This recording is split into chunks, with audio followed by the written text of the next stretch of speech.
19 அதிகாரம் 23 వచనంకి நேராக நம்முடைய வேதாகமத்தை திருப்புவோம்.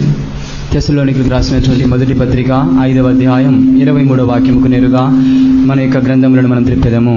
சமாதானத்தின் தேவன் தாமே உங்களை முற்றிலும் பரிசுத்தமாக்குவாராக.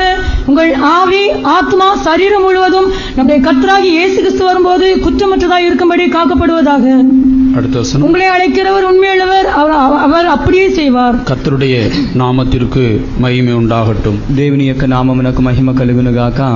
நம்முடைய தேவனாகிய கர்த்தர் நம்மை ஒரு பூரணமாக ஒரு பரிசுத்தமான ஜீவியத்துக்கு நேராக அவர் நடத்தும்படி వాంఛించాர். మన ప్రభు అయినటువంటి యెహోవా ఒక పూర్ణమైనటువంటి పరిశుద్ధ జీవితానికి నేరుగా మనల్ని నడిపించవలని ఆయన వాంఛించుచున్నారు. பூரண பரிசுத்தமாகுதல் என்பது நம்முடைய சபையின் ஒரு உபதேசமாக காணப்படுகிறது. సంపూర్ణ పరిశుద్ధ పరచబడుట అనునది మన సంఘం యొక్క ఒక ఉపదేశమై ఉన్నది. பூரண பரிசுத்தமாகிறதான ஜீவியம் நம்முடைய லக்காக இருக்கிறது. సంపూర్ణ పరిశుద్ధ పరచబడే జీవితం మన యొక్క లక్ష్యమై ఉన్నది. நான் ஒரு பூரணமான பரிசுத்தவானாக மாறியிருக்கிறபடினாலே உங்களுக்கு முன்பாக நின்று இந்த சத்தியத்தை குறித்து நான் பேசும்படி எண்ணவில்லை. నేను సంపూర్ణమైనటువంటి పరిశుద్ధునిగా మారి ఉన్నాను కనుక ఈ సత్యాన్ని మీ ఎదురు నిలబడి మాట్లాడవాలని నేను కోరలేదు. அநேக குறைவுகளும் பலவீனங்களும் உள்ளவனுமாகத்தான் இந்த பரிசுத்த ஜீவியத்தை வாஞ்சிக்கிறவனாகவும் தேவ சமூகத்தில் நின்று கொண்டிருக்கிறேன். అనేకమైనటువంటి కొరతలు బలహీనతలు కలిగిన వాడనై ఈ పరిశుద్ధ జీవితాన్ని వాంఛిస్తున్న వాడనై నేను మీ ఎదుట ఈ మాటలు చెప్పుచున్నాను. ஒரு பூரணமான பரிசுத்தம் ஆக வேண்டும், நாம் எல்லாரும் அதுபோன்ற ஒரு பரிசுத்தத்தை அடைய வேண்டும் என்பதற்காகவே நான் அந்த வாஞ்சியோடு கூடவே உங்களுக்கு முன்பாக நின்று கொண்டிருக்கிறேன். ఒక సంపూర్ణమైనటువంటి పరిశుద్ధతను మనం అందరం కూడా పొందవలెను అనే వాంఛతోనే మీద చెప్పుచున్నాను. நம்முடைய தேவன் நம்முடைய ஆவி ஆத்மா சரீரத்துல ஒரு பூரணமான பரிசுத்தத்தை அவர் நமக்குள் நடப்பிக்க வேண்டும். మన దేవుడు మన యొక్క ప్రాణాత్మ దేహములో ఒక సంపూర్ణమైనటువంటి పరిశుద్ధ పరిచక్రియను జరిగించాలి. இன்றைக்கு கிறிஸ்து உலகத்தில் இருக்கிறதான ஒரு கேள்வி என்னவென்றால், ஒரு மனிதன் தேவனை போல பூரணமாக பரிசுத்தம் ஆகிவிட முடியுமா என்பதுதான். నేడు క్రైస్తవ ప్రపంచంలో ఉన్నటువంటి ఒక ప్రశ్న ఏమిటనగా, ఒక మనుషుడు ప్రభువు వలె పరిశుద్ధుడిగా మార్చబడగలడా? தேவனை போன்றதான இந்த பூரண பரிசுத்தம் என்கிறதான விஷயம் சாத்தியமா? దేవుని వలె సంపూర్ణ పరిశుద్ధ పరచబడే ఇట్టి జీవితం సాధ్యమేనా? இந்த உலக ஜீவியத்துல அது நடக்கக்கூடியதான ஒரு காரியம் தானா? ఈ లోక జీవితంలో అది సంభవించే ఒక కార్యమేనా? பூரண பரிசுத்தமாக முடியுமா?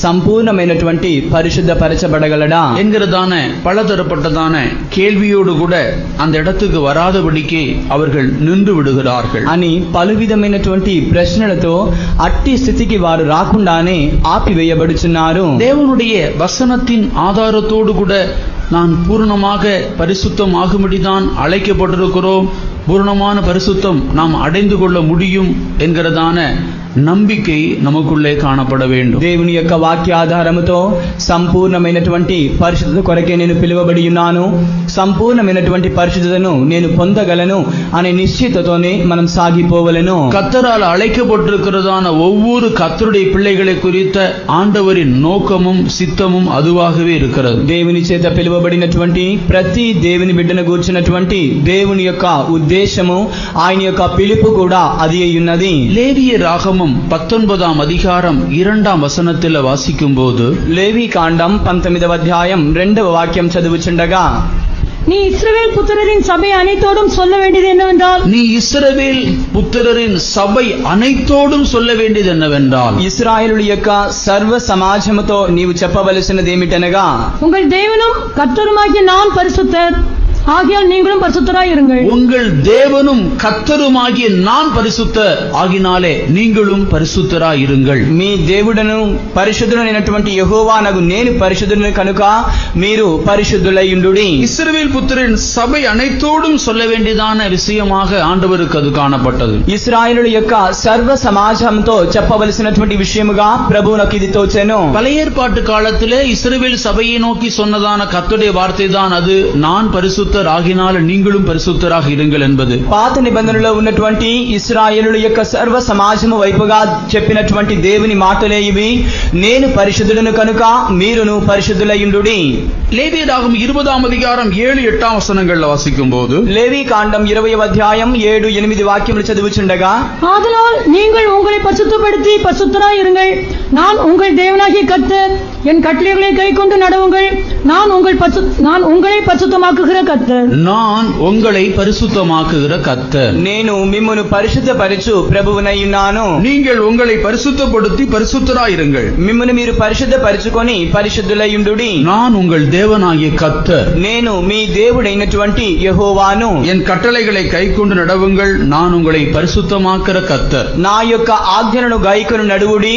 నేను మిమ్మును పరిశుద్ధపరచు యెహోవానయ్యున్నాను. நம்முடைய தேவனுடைய மனது சிந்தை முழுவதும் நாம் அவரை போல பரிசுத்தராக மாற வேண்டும் என்பதை அல்லாமல் வேறொன்றும் இல்லை. మన దేవుని యొక్క మనస్సు, ఆయన యొక్క తలంపు యావత్తు కూడా మనం ఆయన వలె పరిశుద్ధులుగా మార్చబడవలన్నదియే కానీ మరి ఏదియూ లేదు. அவைகள் மனிதனை சிருஷ்டித்த நாள் தொடங்கி இன்று வரைக்கும் தேவனுடைய மாறாத ஒரு சித்தமாக நோக்கமாகவே அது இருக்கிறது. అది మానవుని దేవుడు సృష్టించిన దినం మొదలుకొని నేటి వరకు కూడా అది మార్పు లేనటువంటి ఒక చిత్తముగాను ఉద్దేశముగాను ఉన్నది. ஆகினால்தான் ஆண்டவராய் இயேசு கிறிஸ்து பூமிக்கு வந்ததான நாட்களிலும் கூட மலை பிரசங்கம் பண்ணும் பொழுது அவர் அந்த காரியத்தை உறுதிப்படுத்தி சொன்னார். కనుకనే ప్రభువైన యేసు క్రీస్తు తాను ఈ భూమికి వచ్చినప్పుడు కూడా కొండ ప్రసంగమందు ఈ యొక్క అంశాన్ని ఆయన చాలా గట్టిగా వక్కాణించి చెప్పి ఉన్నారు. மத்தேயு எழுதின சுவிசேஷம் 5ஆம் அதிகாரம் 48ஆம் வசனத்துல அவர் அவிதமாக சொன்னார். మత్తయి రాసిన సువార్త 5వ అధ్యాయం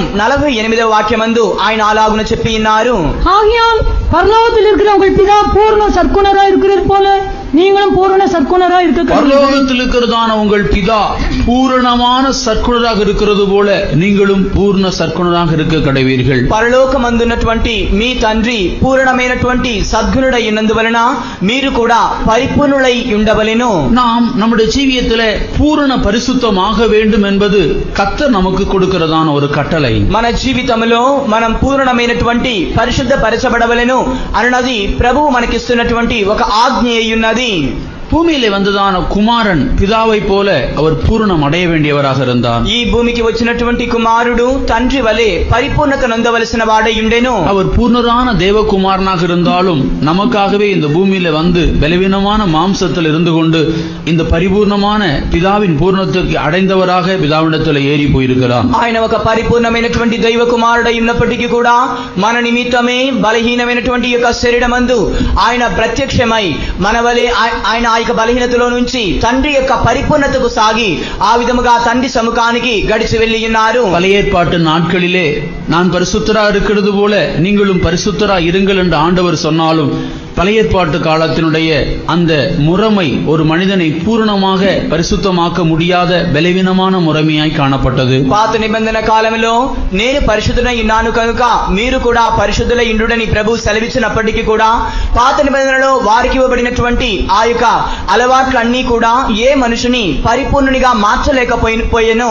எபிரேயர் 7ஆம் அதிகாரம் 11-12ஆம் வசனத்தில் வாசிக்கும் போது இந்த ஆசாரிய முறைமையினாலே பூரணப்படுதல் உண்டாயிருக்குமானால், హెబ్రీయులకు రాసిన పత్రిక 7వ అధ్యాయం 11-12 వాక్యం మనం చదివినట్లయితే ఇట్టి యాజక సేవను బట్టి ఒక పరిపూర్ణత కలిగి ఉన్నట్లయితే இந்த ஆரோனுடைய முறைமையின்படி அழைக்கப்படாமல் மெல்கிசேதேக்கின் முறைமையின்படி அழைக்கப்பட்ட வேறொரு ஆசாரியன் எழும்ப வேண்டியது என்ன என்கிற கேள்வி உண்டாகிறது. ఈ యాజక క్రమ ప్రకారముగా పిలువబడని మెల్కిసెదెక్ క్రమ ప్రకారముగా మరొక యాజకుడిని పిలువవలసినటువంటి అవసరత ఏమిటి అనే ప్రశ్న ఉద్భవించుచున్నది. ஒரு మనిదனை பூரணப்படுத்த முடியாததான அந்த ஆசாரிய முறைமை மாற்றப்பட்டது தேவனால். ఒక మనుషుని పరిపూర్ణంగా చేయలేనటువంటి ఆ యొక్క యాజక క్రమం అన్నది దేవుని చేతనే మార్చబడి ఉన్నది. நியாயப்பிரமாணம் மாற்றப்பட்டது. ధర్మశాస్త్రం మార్చబడెను.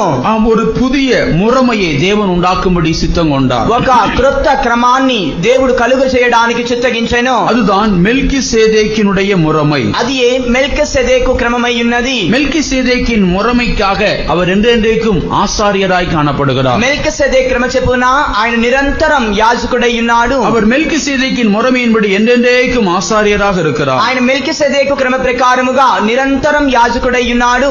ஆரோனுடைய முறைமை ஒரு மனிதனை பூர்ணப்படுத்தவில்லை, மெல்கிசேதேக்கின் முறைமைதான் ஒரு மனிதனை பூர்ணப்படுத்துகிறது. అహరోను యొక్క క్రమం అన్నది ఒక మనిషిని పరిపూర్ణిగా చేయలేకపోయెను. మెల్కీసెదెకు క్రమమైతే ఒక మనిషిని పరిపూర్ణిగా చేయగలిగెను. ஆண்டவராய் இயேசு கிறிஸ்துவின் மூலமாக ஸ்தாபிக்கப்பட்டதான இந்த மெல்கிசேதேக்கின் முறைமையின்படியான ஊழியம் ஒரு மனிதனை பூர்ணப்படுத்தத்தக்கதான வல்லமையுள்ள ஊழியம் என்று விசுவாசிக்க வேண்டும். ప్రభువైనటువంటి యేసుక్రీస్తు ద్వారా స్థాపించబడినటువంటి ఈ మెల్కీసెదెకు సేవా క్రమం అన్నది ఒక మనిషిని పరిపూర్ణిగా చేయడానికి శక్తి కలిగినదని విశ్వసించవలెను. இந்த முறைமை ஒரு மனிதனை இந்த பூர்ணமான பரிசுத்தத்துக்கு கொண்டு வரத்தக்கதாக வல்லமை உடையதாக இருக்கிறது. ఇట్టి క్రమం అన్నది ఒక మనిషిని ఒక పరిపూర్ణమైనటువంటి పరిశుద్ధలోనికి తీసుకుని రావడానికి శక్తి కలిగినదై ఉన్నది. பிதாவாகிய தேவன் பூர்ண சற்குணராக இருக்கிறது போல நீங்களும் பூர்ண சற்குணராக இருக்க கடவீர்கள் என்று ஆண்டவர் தம்முடைய ஜனத்தை நோக்கி சொன்னார். తండ్రి అయినటువంటి దేవుడు పరిశుద్ధుడై పరిపూర్ణుడై ఉన్నాడు కనుక మీరు కూడా పరిపూర్ణులై ఉండెదరని ప్రభువు తన ప్రజలను చూచి ఇలాగున చెప్పి ఉన్నారు. ஆண்டவரின் ஊழியத்தை செய்யும்படி கடந்ததுதான ஆதி அப்போஸ்தலருக்கு அந்த அசைக்க முடியாத ஒரு நம்பிக்கை காணப்பட்டது. ప్రభు యొక్క సేవ చేయడానికి బయలుదేరి వచ్చినటువంటి ఆది అపోస్తలులకు నిశ్చలమైనటువంటి అట్టి నిరీక్షణ వారిలో కనబడి ఉండెను. அந்த நம்பிக்கையோடு கூட எபேசியருக்கு அப்போஸ்தலனாகிய பவுல் எழுதும்போது அந்த மகிமையான நம்பிக்கை குறித்து வெளிப்படுத்துகிறத எபேசியர் 1ஆம் அதிகாரம் 4ஆம் வசனத்தில் வாசிக்கலாம். అట్టి నిరీక్షణ గురించి ఎఫెసీయులకు పౌలు పత్రిక రాయిచుండగా మహిమ కలిగినటువంటి ఆ నిరీక్షణ బట్టి ఆయన రాయడాన్ని ఎఫెసీయులకు రాసిన పత్రిక 1వ అధ్యాయం 4వ వాక్యమందు మనం చదవగలము. தமக்கு முன்பாக நாம் அன்பில் பரிசுத்தம் உள்ளவர்களும் குற்றம் இல்லாதவர்களுமாய் இருப்பதற்கு அவர் உலக தோற்றத்துக்கு முன்னே கிறிஸ்துவுக்குள் நம்மை தெரிந்து கொண்டபடியே.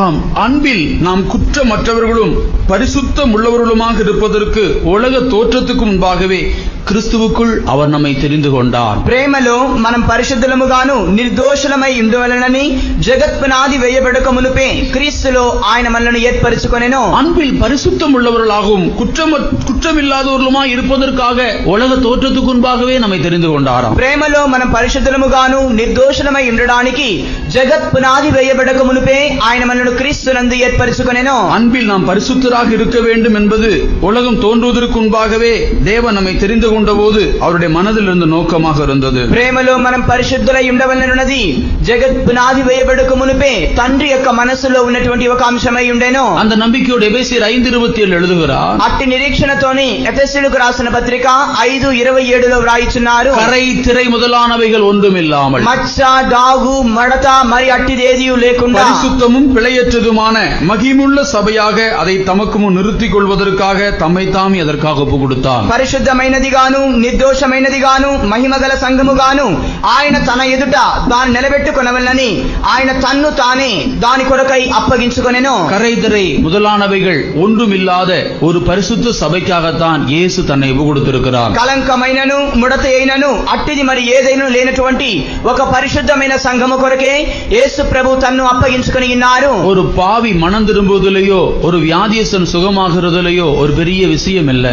ఒక పాపి మారు మనసు పొందుట ఎందుకు కానీ ఒక వ్యాధిగ్రస్తుడు స్వస్థత పొందుట ఎందుకు కానీ ఒక విషయం ఏమీ లేదు. கரைதரை முதலானவைகள் ஒன்றும் இல்லாமல் ஒருவன் பிழையற்ற பரிசுத்தத்தை அடைந்து கொள்வதுதான் தேவனுக்கு மனிதனை குறித்த பூர்ண சந்தோஷமாக இருக்கிறது. కలంకమైనను ముడతైనను మరి అట్టిది ఏదీ లేకుండా ఒక నిష్కలంకమైనటువంటి పరిశుద్ధతను పొందడమే దేవునికి మానవుని గూర్చిన ఒక ఉద్దేశమై ఉన్నది. அப்போஸ்தலனாகிய பேதுருவும் கூட அந்த நம்பிக்கையை வெளிப்படுத்துகிறதை நாம் 2 பேதுரு 3ஆம் அதிகாரம் 14ஆம் வசனத்தில் வாசிக்கலாம். అపోస్తలుడైనటువంటి పేతురు కూడా అట్టి నిరీక్షణను బయలుపరచడాని పేతురు రాసినటువంటి 2వ పత్రిక 3వ అధ్యాయం 14వ వాక్యమందు మనం చదవగలము. ஆகையால் பிரியமானவர்களே, இவைகள் வர காத்திருக்கிற நீங்கள் கரையற்றவர்களும் பிழை இல்லாதவர்களுமாய் சமாதானத்தோடு அவர் சந்நிதியில் காணப்படும்படி ஜாக்கிரதையாய் இருங்கள். கரை இல்லாதவர்களும் பிழை இல்லாதவர்களுமாக சமாதானத்தோடு கூட அவருடைய சந்நிதியிலே நீங்கள் காணப்படும்படி ஜாக்கிரதையாக இருங்கள் என்று பேதுரு அப்போஸ்தலன் அந்த நம்பிக்கையை வெளிப்படுத்துகிறான். కలంకము లేని వారై మచ్చ లేని వారై ఆయన ఎదుట కనబడినట్లుగా జాగ్రత్తతో ఇట్టి నిరీక్షణ కలిగి ఉండుడని పేతురు రాయిచున్నాడు. யோவான் அப்போஸ்தலன் 1 யோவான் 3ஆம் அதிகாரம் 2-3ஆம் வசனத்தில் அந்த நம்பிக்கை வெளிப்படுத்துகிற விதம் எவ்விதமாக இருக்கிறது? యోహాన్ అపోస్తలుడు తాను రాసినటువంటి మొదటి పత్రిక 3వ అధ్యాయం 2-3 వాక్యములలో ఆయన వెల్లడి చేయనటువంటి ఆయన ప్రకటన ఎలాగున్నది? பிரியமானவர்களே, இப்பொழுது தேவனுடைய பிள்ளைகளாய் இருக்கிறோம். இனி எவ்வித ஒப்பாயிருப்போம் என்று இன்னும் வெளிப்படவில்லை. ஆகிலும் அவர் வெளிப்படும் போது அவர் இருக்கிற வண்ணமாகவே நாம் அவரை தரிசிப்பதினால் அவருக்கு ஒப்பாயிருப்போம் என்று அறிந்திருக்கிறோம். யோவானோட நம்பிக்கை என்ன? యోహాను యొక్క నిరీక్షణ ఏమిటి? அவர் இருக்கிற வண்ணமாகவே அவரை நாம் தரிசிப்போம். ఆయన ఉన్నట్లుగానే మనము ఆయనను చూతుము. அந்த தேவனுக்கு ஒப்பாகவே நாம் இருப்போம். ఆ దేవునికి సాటిగానే మనము కూడా కనబడుదాము. அவர் வெளிப்படும் போது அவர் இருக்கிற வண்ணமாகவே அவரை நாம் தரிசிப்போம். ఆయన ప్రత్యక్షం అయ్యేటప్పుడు ఆయన ఉన్న రీతిగానే మనం ఉందుము.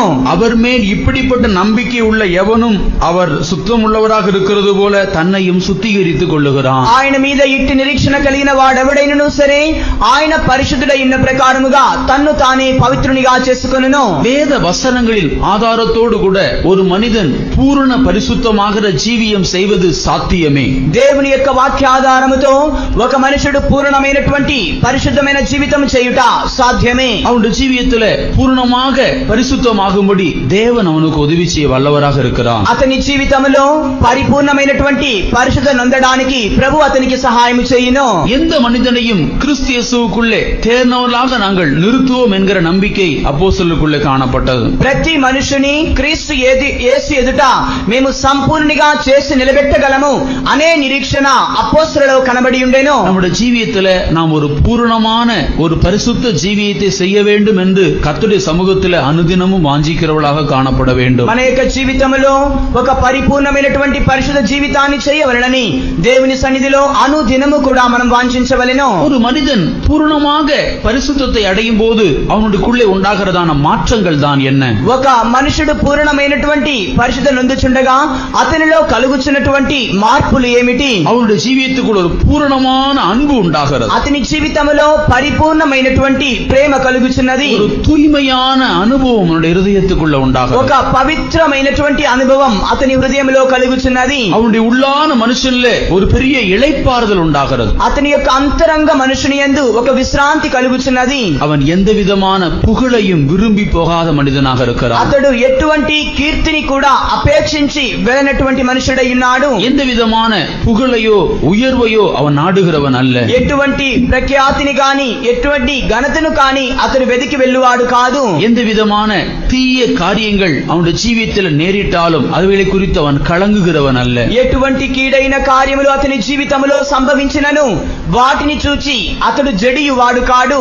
அவனை சுற்றிலோ அவனுக்குள்ளோ அவனை சார்ந்தவைகளுக்குள்ளோ எத்தனை தீமையான காரியங்களை சம்பவித்தாலும் அவன் தன்னுடைய இளைப்பாறுதலையோ தன்னுடைய சமாதானத்தையோ இழந்து போகாத இடத்திலே அவன் காணப்படுவதுதான் பூரணமான பரிசுத்தம். అతని చుట్టూనైనను అతనిలోనైనను అతనికి అనుచరులైన వారి అందరినూ సరే ఎటువంటి క్రియలు జరిగినప్పటికీ కూడా తనలో ఎటువంటి ఆ యొక్క పరిశుద్ధను కాచుకున్న స్థితియే ఒక విశ్రాంతి కలిగిన స్థితి అయి ఉన్నది. ஒரு பூரணமான பரிசுத்தத்துக்கு நேராக நீ வளர்ந்து வருகிறாயா என்பதை இது போன்ற காரியங்களினாலே நீ உன்னை அறிந்து கொள்ள முடியும். ఒక పూర్ణమైనటువంటి పరిశుద్ధ స్థాయికి నీవు ఎదిగి వచ్చుచున్నావో లేదో ఇటువంటి సంభవముల ద్వారా నీవు తెలుసుకొనగలవు.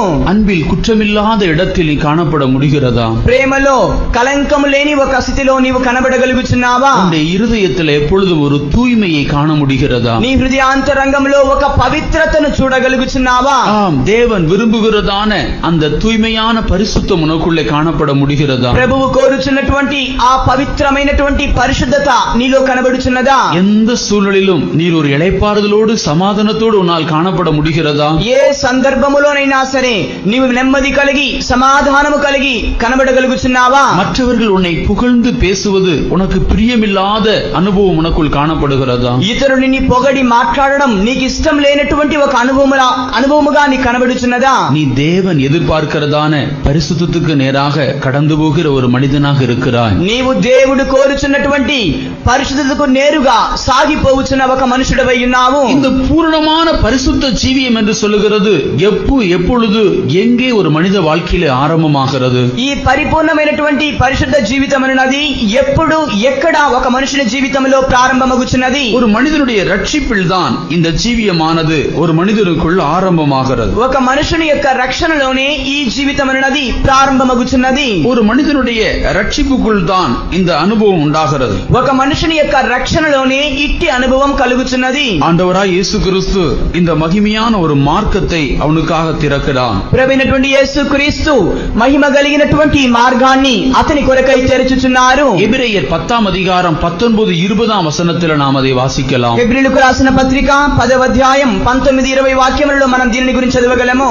ஆகையால் சகோதரரே, நாம் மகா பரிசுத்த ஸ்தலத்தில் பிரவேசிப்பதற்கு இயேசுவானவர் தமது மாம்சமாகிய திரையின் வழியாய் புதிதும் ஜீவனமான மார்க்கத்தை நமக்கு உண்டு பண்ணினபடியால் அந்த மார்க்கத்தின் வழியாய் பிரவேசிப்பதற்கு அவருடைய இரத்தத்தினாலே நமக்கு தைரியம் உண்டாயிருக்கிறபடினாலும் அந்த మార్గத்தின் வழியாய் பிரவேசிப்பதற்கு அவருடைய ரத்தத்தினாலே நமக்கு தைரியம் உண்டாயிருக்கிறது. ఆ మార్గము ద్వారా ప్రవేశించడానికి ఆయన రక్తము ద్వారా మనకు ధైర్యం కలిగి ఉన్నది. ஒரு மனிதன் தேவனுடைய ரத்தத்தினாலே அவன் பாவங்கள் மன்னிக்கப்பட்டு ரட்சிக்கப்படும் பொழுது இந்த பரிசுத்தமான மார்க்கம் அவனுக்கு திறக்கப்படுகிறது. ఒక మనుషుడు దేవుని యొక్క రక్తము చేత కడుగబడి పాపం నుంచి క్షమాపణ పొందుచున్నప్పుడు ఇట్టి పరిశుద్ధమైన మార్గం అతనికి తెరవబడుచున్నది. எத்தனையோ மார்க்கங்கள் இந்த உலகத்தில் இருந்தாலும் பரிசுத்த மார்க்கம் என்று சொல்லுகிறது இயேசு உண்டாக்கினதான இந்த புதிதும் ஜீவனுமான மார்க்கமே அல்லாமல் வேறொரு மார்க்கம் இல்லவே இல்லை. అనేక మార్గములు ఈ యొక్క భూమిలో కనబడుచున్నప్పటికీ కూడా నూతనము పరిశుద్ధమైనటువంటి మార్గం అనున్నది. యేసు ప్రభు కలుగు చేసినటువంటి ఈ మార్గమే తప్ప వేరొక మార్గం లేదు. இயேசுவால் ஸ்தாபிக்கப்படாத மார்க்கத்தை பின்பற்றுகிறதான ஒரு மனிதன் பரிசுத்த ஜீவியம் செய்யும்படி வாஞ்சிக்கிறான் என்று வைத்துக் கொள்ளுங்கள். యేసు ప్రభు యొక్క మార్గాన్ని వెంబడించినటువంటి ఒక మనుషుడు పరిశుద్ధమైన జీవితాన్ని చేయవలని వాంఛిస్తున్నాడని మీరు తలంచుకొనుడి. அவனுடைய ஜீவியத்திலே அவன் செய்து கொண்டதான பாவ வழிகளை எல்லாம் விட்டுவிட்டு தீமைகளை எல்லாம் விட்டுவிட்டு நன்மைகளை தேடி ஒரு சன்மார்க்கமான ஜீவியம் செய்யும்படியாக அவன் வாஞ்சித்து அவனுக்குள்ளே ஒரு மனம் திரும்புதலும் கூட உண்டாகிறது. అతని జీవితంలో తాను చేయుచున్నటువంటి కీడైన కార్యాలన్నిటిని విడిచిపెట్టి సత్క్రియలు చేయుచు మారు మనసు కూడా అతనిలో కలుగుచున్నది. அவன் எல்லாவற்றையும் விட்டுவிட்டு அவன் இந்த ஜீவியம் செய்ய ஆரம்பிக்கின்றான். అన్నిటినీ విడిచిపెట్టి ఈ జీవితాన్ని చేయడానికి ప్రారంభించుచున్నాడు. அவனுடைய மனசாட்சி அவனை ஒரு கேள்வி கேட்கிறது. అతని మనస్సాక్షి అతనిని ఒక ప్రశ్న అడుగుచున్నది. சாத்தான் அவனுக்குள்ள ஒரு கேள்வி கேட்பான். సాతాను వచ్చి అతనిలో ఒక ప్రశ్న అడుగును. நீ சரிதான், ஒரு யோக்கியனாக இப்பொழுது நீ மாறி இருக்கிறது நல்ல விஷயம்தான். ఒక యోగ్యుడుగా సరైన వాడివిగా నీవు మారి ఉన్నది మంచి విషయమే. ஆனால் கடந்த நாட்களில் நீ செய்த இவ்வளவு பயங்கரமான காரியத்தை எல்லாம் நீ செய்திருக்கிறாய், அதற்கு என்ன பதில் சொல்லுகிறாய்? అయితే గడిచిన దినములలో ఇటువంటి భయంకరమైన కార్యములు చేసి ఉన్నావే, దానికి నీవు ఏమని జవాబు ఇవ్వబోచున్నావు? நீ இன்னென்ன மனுஷனுக்கு விரோதமாக இன்னென்ன காரியங்கள் எல்லாம் செய்தாயே, அதற்கு நீ என்ன பதில் சொல்லுகிறாய்? ఇట్టి మనుషులకు ఇటువంటి కార్యములు విరోధముగా నీవు చేసి ఉన్నావే, దానికి నీవేమని జవాబు ఇవ్వబోచున్నావు? அதற்கு ஒரு பதிலை நீ சொல்லிவிட்டு அதற்கு பிறகு உன்னுடைய இந்த பரிசுத்த வழியில நீ தொடர்ந்து போ என்று சாத்தான் சொல்லுவான். దానికి నాతో ఒక జవాబు చెప్పిన తరువాత ఈ పరిశుద్ధ జీవితానికి నీవు ముందుకు సాగిపోమని సాతాను చెప్పును. அந்த பாவத்தை குறித்துதான பயம் உன்னுடைய இருதயத்தில் உண்டாகும். ఆ పాపాన్ని గురించినటువంటి భయం అతని హృదయంలో కలుగును. என்னுடைய ஜீவியத்துல அப்படி ஒரு பயம் எனக்குள்ள ரட்சிக்கப்படுற நாட்கள்ல உண்டானது. నా యొక్క జీవితంలో అటువంటి భయం నేను రక్షణ పొందిన దినములలో నాకు కలిగెను. தேவன் ஒருவர் உண்டு என்று சொன்னால், దేవుడు ఒకడు ఉన్నాడు అని తెలిసినట్లయితే அவருடைய பாவத்தை அப்படியே விடமாட்டார், நிச்சயமாக நியாய தீர்ப்புல கொண்டு வருவாரானால், ఆయన నా పాపములు విడిచిపెట్టకుండా నిశ్చయముగా శిక్షా విధిలోనికి తీసుకుని వచ్చినట్లయితే நான் தண்டனைக்கு தப்பவே முடியாது என்கிறதான பயம் எனக்குள்ள வந்தது. నేను ఆ యొక్క న్యాయ తీర్పుకు తప్పించబడలేననే ఒక భయం నాలో కలిగెను. அந்த நேரத்திலே தான் கிறிஸ்துவின் சுவிசேஷம் ஆறுதலா என்னுடைய ஜீவியத்தை வந்து சந்தித்தது. ఆ యొక్క సమయంలోనే క్రీస్తు యొక్క సువార్త ఆదరణగా వచ్చి నన్ను సంధించెను. அதுவே இந்த புதிதும் ஜீவனுமான மார்க்கம். అది నూతనము క్రొత్తదైనటువంటి ఈ మార్గమై ఉన్నది. ரத்தத்தினால நமக்கு ஒரு பெரிய தைரியம் உண்டாகிறது. రక్తము ద్వారా మనకు ఒక గొప్ప ధైర్యం కలుగుచున్నది. நீ நேற்று செய்த பாவத்தின் விஷயம் என்ன? నీవు నిన్న దినం చేసిన పాపాన్ని గూర్చిన విషయం ఏమిటి? இயேசுவினுடைய பாவங்களை எல்லாம் மன்னித்து விட்டார். యేసు ప్రభు నా పాపములన్నీ క్షమించి ఉన్నారు. இயேசுவினுடைய பாவங்கள் எல்லாம் சிலுவையிலே சுமந்து விட்டார். యేసు నా పాపములన్నీ సిలువలో మోసి ఉన్నారు. அதுவே நம்முடைய தைரியம். అదియే మనకున్న ధైర్యము. அதுவே சாத்தானை எதிர்க்கிற தைரியம். అదియే సాతానును ఎదిరించే ధైర్యము. இந்த மார்க்கம் தான் புதிதும் ஜீவனமான மார்க்கம். అవును, ఈ మార్గమే నూతనము సజీవమైన మార్గము. இந்த மார்க்கத்தை தான் நம்முடைய ஆண்டவர் நமக்கு முன்பாக திறந்து வைத்திருக்கிறார். ఈ మార్గాన్ని మన ప్రభు మన ఎదుట తెరిచి ఉన్నారు. ரத்தத்தினாலே மன்னிக்கப்பட்டதான தேவனுடைய பிள்ளையே, நீ இந்த பரிசுத்த மார்க்கத்துக்குள்ளே பிரவேசித்து கடந்து வருவதற்கு எந்த வல்லமையும் தடைப்படுத்த முடியாது. రక్తము చేత కడుగబడినటువంటి దేవుడి యొక్క బిడ్డ, ఎట్టి పరిశుద్ధ జీవితంలోకి రావడానికి ఎట్టి శక్తులు కూడా నేను ఆటంకపరచలేవు. இந்த இயேசுவின் பரிசுத்த மார்க்கத்துக்குள்ளே கடந்து போக ரத்தத்தினாலே நமக்கு ஒரு பெரிய தைரியம் உண்டாயிருக்கு. యేసు క్రీస్తు యొక్క ఈ పరిశుద్ధ దారిలో గడిచిపోవడానికి రక్తము ద్వారా మనకు గొప్ప ధైర్యం కలుగుచున్నది.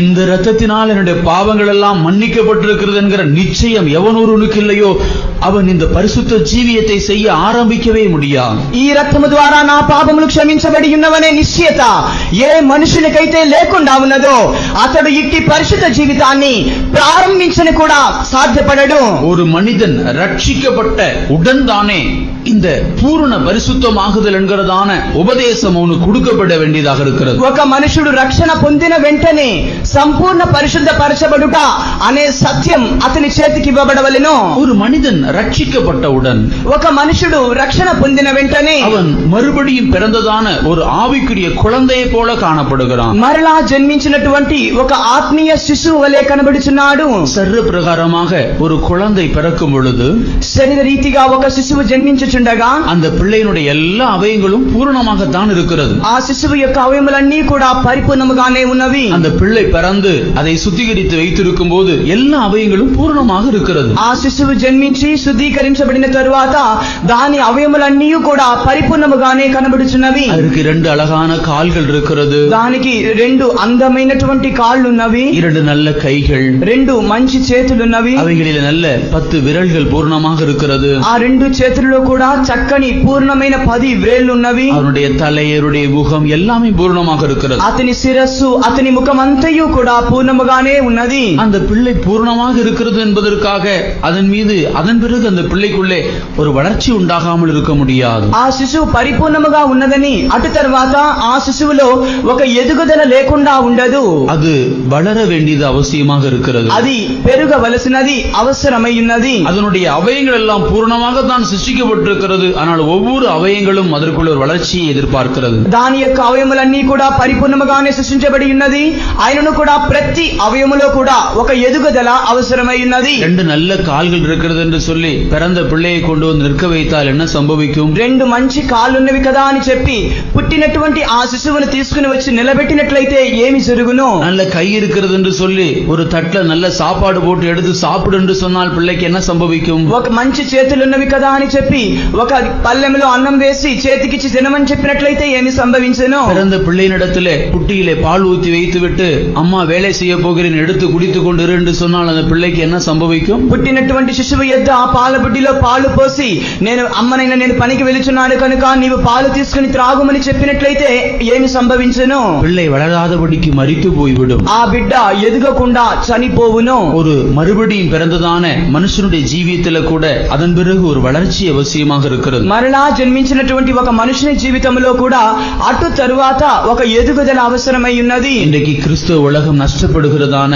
அந்த அனுபவம் இதில் தான் இருக்கிறது. నేడు క్రైస్తవ ప్రపంచం నష్టపడుచున్నటువంటి అనుభవం ఇందులోనే దాగి ఉన్నది. இந்த ரட்சிப்பின் சந்தோஷத்துக்கு பிறகு அடுத்த அடியை வைப்பதற்கு பிரியமில்லாமல் கிறிஸ்தவர்கள் இருக்கிறார்கள். ఈ రక్షణ సంతోషముకు తరువాత అటు తరువాత ఉన్నటువంటి మెట్టులోని గడిచి వెళ్ళడానికి క్రైస్తవులు ఇష్టం లేని వారే కనబడుచున్నారు. அதன் பிறகு அவர்களுக்கு சரியான ஆகாரத்தை கொடுத்து வளர்க்கத்தக்கதான ஒரு அனுபவம் இல்லாதபடிக்கு ரட்சிப்பிலேயே காணப்படுகிறார்கள். అటు తరువాత వారికి సరైనటువంటి ఆహారం ఇచ్చి వారు నడిపించడానికి లేకుండా వారు రక్షణలోనే ఆగిపోవచ్చున్నారు. ஒரு ரட்சிப்பை பிரசங்கிக்கிறதான ஒரு வல்லமையான ஒரு சுவிசேஷகனுடைய கூட்டத்திலே போய் ஒரு ஆத்துமாவுக்கு ரட்சிப்பு உண்டாகலாம். ఒక రక్షణను ప్రసంగిస్తున్నటువంటి శక్తి కలిగిన ఒక దైవజనుని యొక్క కూటములకు వెళ్లి ఒక ఆత్మకు రక్షణ కలుగవచ్చును. அவருடைய பிரசங்கத்தினாலோ அவருடைய ஜெபத்தினாலோ ஒரு ஆச்சரியமான மனம் திரும்புதல் ஒரு மனுஷனுக்குள்ள உண்டாயிருக்கலாம். అతని ప్రసంగము ద్వారానో ఒక ఆశ్చర్యమైనటువంటి మారు మనసు ప్రజలలో కలుగవచ్చును. ஆனால் இந்த ரட்சிக்கப்பட்ட மனிதன் செய்கிறதான தவறு என்ன?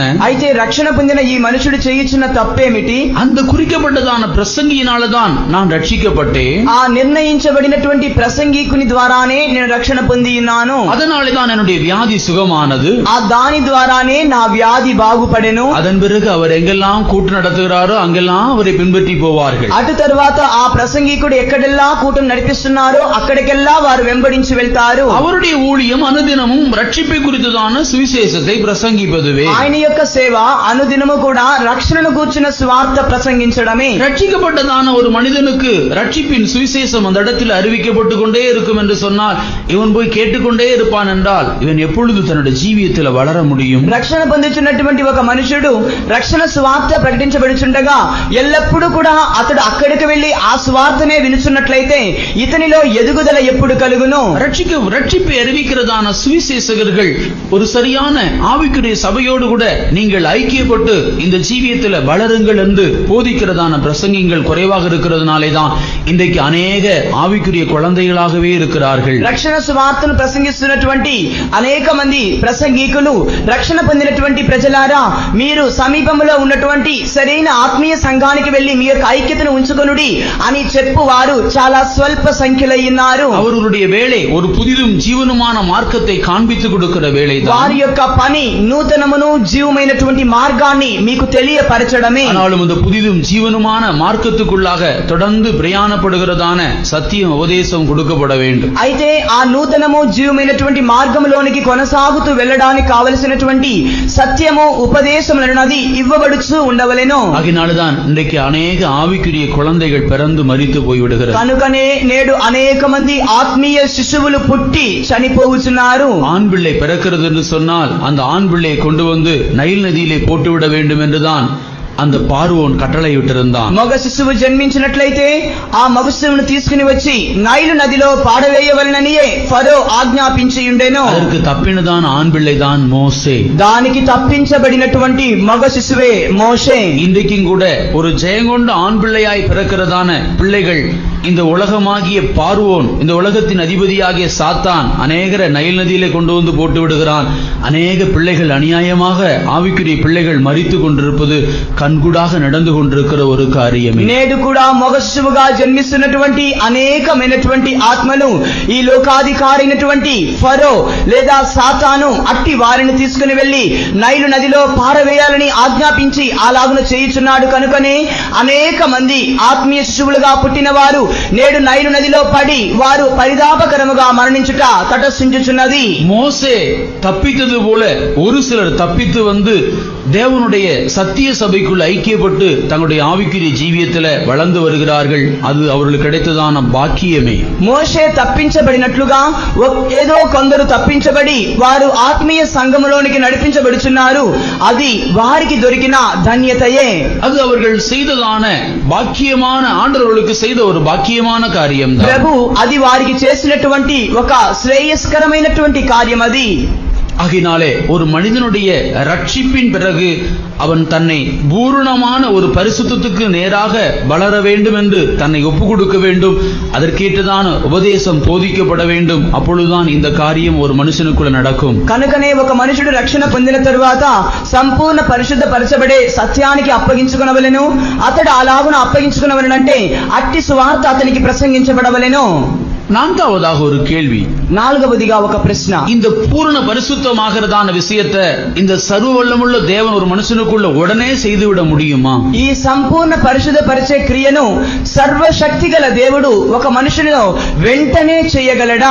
உடனே பூர்ணப்படுத்த முடியுமா? వెంటనే ఆయన ఒకరిని పూర్ణునిగా చేయగలడా? ஆண்டவராய் இயேசு கிறிஸ்துவோடு கூட சிலுவையில் அறையப்பட்டதான ஒரு கல்லனுக்கு அந்த இடத்துல ரட்சிப்பு கிடைத்தது. ప్రభువైన యేసు క్రీస్తుతో కూడా సిలువలో కొట్టబడినటువంటి దొంగకు ఆ స్థలమందు ఒక రక్షణ దొరికెను. நீ இன்றைக்கு என்னோட பரதேசில் இருப்பாய் என்று ஆண்டவர் சொன்னார். నేడు నీవు నాతో కూడా పరదేశులో ఉండువని ప్రభు అతనితో చెప్పాను. இந்த சிலுவை கல்லுடைய ஜீவியத்துல ஆண்டவர் அந்த ஒரு வார்த்தை சொன்னவுடன் அவன் பூர்ணமாக பரிசுத்தமாகி விட்டானா? ఈ సిలువ దొంగతో ప్రభు ఆ ఒక్క మాట చెప్పిన వెంటనే అతడు సంపూర్ణమైనటువంటి పరిశుద్ధుడిగా మార్చబడినా? அவனுடைய ஜீவியத்தை கர்த்தர் நீ இன்றைக்கு என்னோட பரதேசில் இருப்பாய் என்று சொன்னாரே, అతని జీవితంలో నీవు నాతో కూడా నేడు పరదేశంలో ఉందువని చెప్పేనే. அவன் கர்த்தர் சொன்னபடினாலே அவனுக்கு ரட்சிப்பு கிடைத்தது மெய்தான். ప్రభువు చెప్పినందువలన అతనికి రక్షణ దొరికినది వాస్తవమే. அவன் ஞானஸ்தானம் எடுத்தானா?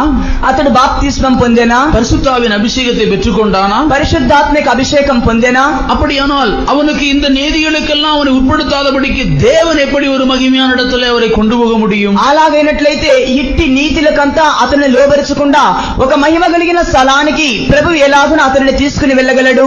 ஆகினாலேதான் நாம் பரலோகத்திலே பலதரப்பட்டதான இடங்கள் உண்டு நாம் போதிக்கிறோம். కనుకనే పరలోకములో పలు విధమైనటువంటి స్థలములు ఉన్నవని మనం బోధించుచున్నాము. சிலுவை கள்ளன் அவன் புதிய பூமிக்கு கடந்து போயிருக்க முடியுமே அல்லாமல் அவன் எருசலேமை அடைந்திருக்க முடியாது. ఆ సిలువలో ఉన్న దొంగ నూతన భూమికి గడిచి వెళ్లి ఉండవచ్చునేమో కానీ యెరూషలేము వరకు అతడు వెళ్లి ఉండనేరడు. ஆகினாலே ஒரு மனுஷனுடைய ஜீவியத்துல இந்த புதிய எருசலேமாகிய தேவனோடு இருக்கிற அந்த மகிமையான இடத்தை அவன் அடைய வேண்டும் என்றால் தான் பூரண பரிசுத்தமாகுதலும் அவனுக்கு தேவையாக இருக்கிறது. కనుక ఒక మనుషుని యొక్క జీవితంలో యెరూషలేము అయినటువంటి దేవునితో కూడా ఉండే ఈ సంపూర్ణమైనటువంటి అనుభవాన్ని అతడు పొందవలనంటేనే అతనికి ఈ సంపూర్ణ పరిశుద్ధపరచబడే సువార్త అవసరమై ఉన్నది. அவர் இருக்கிற வண்ணமாகவே அவனை அவர் சந்திக்க வேண்டும். ఆయన ఉన్న రీతిగానే అతడు ఆయనను సంధించాలి. அவர் எப்படி இருக்கிறாரோ அதுபோல இவன் மாற்றப்பட்டிருக்க வேண்டும். ఆయన ఎలాగున్నాడో ఆ విధముగానే ఇతడు కూడా మార్చబడవలెను. அப்பொழுதுதான் அவருடைய வருகையில் அவன் எடுத்துக்கொள்ளப்பட முடியும். అప్పుడు మటుకే ఆయన రాకడలో అతడు కొనిపోబడగలడు. அப்பொழுதுதான் அவன் புதிய எருசலேமையும் சீயோனையும் சுதந்தரித்துக் கொள்ள முடியும். అప్పుడే అతడు నూతన యెరూషలేమును సియోనును స్వాధీనపరచుకొనగలడు. தேவனுடைய ஊழியக்காரர்களும் விசுவாசிகளும் புதிய எருசலேமையும் சீயோனையும் சுதந்தரித்துக் கொள்ளும்படியாக அழைக்கப்பட்டு இந்த மார்க்கத்தின் வழியாக நாம் எல்லாரும் ஓடிக்கொண்டிருக்கிறோம். దేవుని యొక్క సేవకులు విశ్వాసులైనటువంటి అందరూ కూడా నూతన యెరూషలేము సియోనుకు వెళ్లి చేరడానికి మనం ఈ మార్గములో గడిచి సాగి వెళ్ళుచున్నాము. நாம் பூர்ணமான பரிசுத்தத்தை அடைந்தால் மாத்திரம்தான் நாம் தேவனோடு கூட இருக்கிற அந்த மகிமையான வாசஸ்தலத்தை அடைந்து கொள்ள முடியும். అయితే పూర్ణమైనటువంటి పరిశుద్ధ పరిచర్యను మనం పొందితేనే దేవునితో కూడా ఉన్న మహిమ కలిగినటువంటి వాసస్థలాన్ని మనం అధిష్ఠించగలము. சாத்தானும் அற்புதம் செய்கிறவன். సాతాను కూడా అద్భుతములు చేయువాడే. உலகத்தின் அதிபதியாகி பிசாசு, లోకాధిపతి అయినటువంటి అపవాది. ஒரு மனுஷனுடைய ஜீவியத்துல அற்புதங்களை சாத்தான நடத்த முடியும். ఒక మనుషుని యొక్క జీవితంలో అద్భుతములను సాతాను కూడా చేయగలడు. இந்த சாத்தான் ஒரு மனுஷனை பாவத்துல பூர்ணப்படுத்தி உடனடியாக நரகத்துக்கு கொண்டு போய் விட முடியுமா? ఈ సాతాను ఒక మనుషుని పాపములో పరిపూర్ణునిగా చేసి వెంటనే నరకానికి తీసుకుని వెళ్ళగలడా? சாத்தானு கூட ஒரு மனுஷனை உடனே பூர்ணப்படுத்தி பரலோகத்துக்கு கொண்டு போகவே முடியாது. సాతాను కూడా ఒక మనుషుని వెంటనే పూర్ణపరిచి నరకానికి తీసుకుని వెళ్ళలేడు. ஒரு மனுஷனை பாவத்துல பூர்ணப்படுத்த வேண்டும் என்றால் அவனுடைய மனசாட்சி அவன் கொஞ்சம் கொஞ்சமாக கொள்ள வேண்டும். ఒక మనిషిని పాపములో పరిపూర్ణిగా చేయవలనంటే అతని మనస్సాక్షిని అంచెలంచెలుగా అతడు చంపవలెను. கர்த்தர் அவனுக்குள்ளே வைத்திருக்கிற அந்த மனசாட்சி முற்றிலுமாக அழிக்கப்படும் போதுதான் அவன் பார்வத்துல பூர்ணப்பட முடியும். ప్రభు అతనికి ఉంచినటువంటి ఆ మనస్సాక్షి పూర్తిగా నశింపజేయబడినప్పుడే పాపములో అతడు పరిపూర్ణుడగును. ஒரு மனிதனை பாவத்துல பூர்ணப்படுத்துறதான விஷயத்தை கூட சாத்தான் உடனடியாக ஒருவனுக்குள்ள செய்கிறது இல்லை. ఒక మనుషునిలో పాపాన్ని పూర్ణపరిచే క్రియను కూడా సాతాను వెంటనే ఒక మనుషునిలో చేయడం లేదు. செய்கிறது இல்லை என்பதல்ல, செய்ய முடியாதவனால. అతడు చేయడం లేదని కాదు, అతడు అలాగున చేయడం అతనికి సాధ్యము కాదు. பாவத்தின் இச்சைகளை ஒரு மனிதனுக்குள்ள கொண்டு வந்து கொஞ்சம் கொஞ்சமாக பாவத்தை செய்ய வைத்து பாவத்தில் ஒரு மனிதனை பூர்ணப்படுத்துறதான வேலையை சாத்தான் இந்த பூமியில் இருக்கிற ஒவ்வொரு மனுஷனுக்குள்ளும் செய்து கொண்டிருக்கிறான். కనుకనే పాపమును గూర్చినటువంటి ఆశేచ్ఛలను ఒక మనుషునిలోనికి జొరబెట్టి కొద్ది కొద్దిగా అతనిని పాపము చేయనట్లుగా ప్రేరేపించి అతనిని పాపము చేయనట్లుగా సాతాను ఈ లోకములో చేయుచున్నాడు. రక్షిக்கப்பட்டதான தேவனுடைய பிள்ளைகளை தேவன் பலவிதமான இடங்கள்ல வைத்து எப்படி பரிசுத்தத்துல அவர்களை பூர்ணப்படுத்தி கொண்டு வருகிறாரோ அது போலவேதான் சாத்தானும் கூட பலவிதமான இடங்கள் இருக்கிறதான ஜனங்களை பலவிதமான உபதேசங்களை பலவிதமான மாறுபாடான போதனைகளை கொடுத்து பாவத்தில் அவர்களை பூர்ணப்படுத்தி கொண்டே இருக்கிறான். ఏ విధముగా అయితే రక్షణ పొందుచున్నటువంటి ప్రజలను పలు విధమైనటువంటి స్థలములలో ఉంచి దేవుడు వారిని పరిశుద్ధపరచుచున్నారో అదే విధముగా పలు విధమైనటువంటి స్థలములలో ఉన్నటువంటి జనులను పలు విధమైనటువంటి ఉపదేశముల ద్వారా పలు విధమైనటువంటి దుర్వర్తమానముల ద్వారా వారిని పాపము చేయడానికి సాతానుడు ప్రేరేపించుచున్నాడు. ஆகினாலே இந்த பூர்ண பரிசுத்தமான பூரணமாகுதல் என்கிறதான் அனுபவம் ஒரே நாள்ல உண்டாகிறதல்ல. ஒரு மனிதன் எப்படி தேவனுக்கு தன்னை ஒப்பு கொடுக்கிறானோ அந்த அளவுக்கு தேவன் அவனுக்குள் அதை செய்து கொண்டே வருவார். కనుక సంపూర్ణ పరిశుద్ధపరచబడుట అను క్రియ అనున్నది ఒక మనుషునిలో వెంటనే జరగడం లేదు. కానీ ఏ స్థాయికి అతడు దేవుని చేతికి తన్ను అప్పగించుకొనుచున్నాడో ఆ స్థాయికే అది అతనిలో క్రియ జరిగించుచున్నది. பரிசுத்தம் என்று வருகிற போது நம்முடைய சிந்தைகள் எல்லாம் வருகிறதான ஒரே ஒரு விஷயம், இந்த குறிக்கப்பட்ட பாவத்தை செய்யக்கூடாது, அதுதான் பரிசுத்தம் என்று நாம் எண்ணுகிறோம். పరిశుద్ధత అని చెప్పిన వెంటనే మనందరి మనసులో వచ్చే మొదటి కార్యం నిర్ణయించబడినటువంటి ఆ పాపాన్ని చేయకూడదు అనున్నదియే. பரிசுத்தம் என்று சொல்கிறது அது அல்ல. పరిశుద్ధత అని చెప్పబడుచున్నది అది కాదు. அது ஒரு விதத்தில் உண்மையாக இருந்தாலும் அது ஒரு மேலோட்டமான விஷயம்தான். అది ఒక విధముగా నిజమైన కార్యమై ఉన్నప్పటికీ కూడా అది పైగా ఉన్నటువంటి అంశమే. ஒரு மனிதன் பூர்ணமான ஒரு பரிசுத்தமான இடத்திலே வந்திருக்கிறான் என்று சொன்னால் அவனுடைய இருதயத்துக்குள்ள ஒரு பூரணமான சமாதானம் ஆளுகை செய்ய வேண்டும். ఒక మనుషుడు ఒక పరిపూర్ణమైనటువంటి పరిశుద్ధతలోనికి వచ్చి ఉన్నాడంటే అతని హృదయాంతరంగములలో ఒక పరిపూర్ణమైనటువంటి సమాధానం ఏలుబడి చేయవలెను. பூரணமான சமாதானம் எந்த சூழ்நிலையிலும் அவனுக்குள்ள காணப்பட வேண்டும். ఒక పరిపూర్ణమైన సమాధానం ఎట్టి స్థితిలో కూడా అతనిలో కనబడుచుండవలెను. எப்படிப்பட்ட சூழ்நிலை வந்தாலும் அவன் தன்னுடைய சமாதானத்தை இழந்து போகாதிருந்தால் அவன் பூர்ண பரிசுத்தத்தை அடைந்த ஒரு பரிசுத்தவான். ఎటువంటి సందర్భములోనైనా సరే అతడు తన యొక్క సమాధానాన్ని కోల్పోకుండా ఉన్నట్లయితే అతడు ఒక సంపూర్ణమైనటువంటి పరిశుద్ధతను పొందినటువంటి ఒక పరిశుద్ధుడై ఉన్నాడు. இந்த விஷயத்துல நாம் எல்லாரும் பலவீனராக இருக்கிறோம். ఈ విషయమందు మనమందరం బలహీనులమై ఉన్నాము. எத்தனையோ சந்தர்ப்பத்துல ஒரு சின்ன விஷயத்துக்கு கூட நம்முடைய சமாதானத்தை இழந்து போய் விடுகிறோம். అనేక సందర్భాలలో ఒక చిన్న విషయానికి కూడా మన సమాధానాన్ని మనం కోల్పోతున్నాము. ஒரு சிறிய கஷ்டம் வந்தாலும் சமாதானம் நஷ்டப்பட்டு விடுகிறது. ఒక చిన్న కష్టం వచ్చినను సమాధానం నష్టపడిపోతున్నది. எல்லாவற்றையும் தாங்கி சகித்து தன்னுடைய சமாதானத்தை கெடுத்துக் கொள்ளாதபடிக்கு இருக்கிற மனுஷன் தான் ஒரு பூர்ண பரிசுத்தமான ஜீவியம் செய்யும்படி கடந்து போகிறவன். అన్నిటినీ తాలుకొని అన్నిటినీ సహించుకొని ఒక పూర్ణమైనటువంటి పరిశుద్ధ జీవితాన్ని చేయడానికి ముందుకు సాగి వెళ్ళుచున్నవాడే. ஒரு பயமுறுத்துகிறதான செய்தி அவனுக்குள்ள வந்தாலும் அவனுடைய இருதயம் கலங்கக்கூடாது. భయపరిచే ఒక వర్తమానం అతనిని ఎదుర్కొనినను అతని హృదయం కలత చెందకూడదు. ஒரு பயமுறுத்துகிறதான செய்தி அவன் கேள்விப்பட்டாலும் தன்னுடைய சமாதானத்தை அவன் இழந்து போகவே கூடாது. తన్ను భయపెట్టే ఒక కార్యాన్ని అతడు విన్నను కూడా తన సమాధానాన్ని కోల్పోకూడదు. ஐயோ இப்படி ஆகிவிட்டதே என்று சொன்னால் அவன் பரிசுத்தவான் அல்ல. అయ్యో ఈలాగున సంభవించనే అని చెప్పినట్లయితే అతడు పరిశుద్ధుడు కాడు. என்ன வந்தாலும் தேவனை அல்லாமல் ஒன்றும் சம்பவிக்காது என்று சொல்லி யார் தங்களை தேவனுக்குள்ள திடப்படுத்திக் கொள்ளுகிறார்களோ, சமாதானத்தை இழந்து போகாதபடிக்கு தங்களை காத்துக் கொள்ளுகிறார்களோ அவர்கள்தான் பூரணமான பரிசுத்தவான்கள்.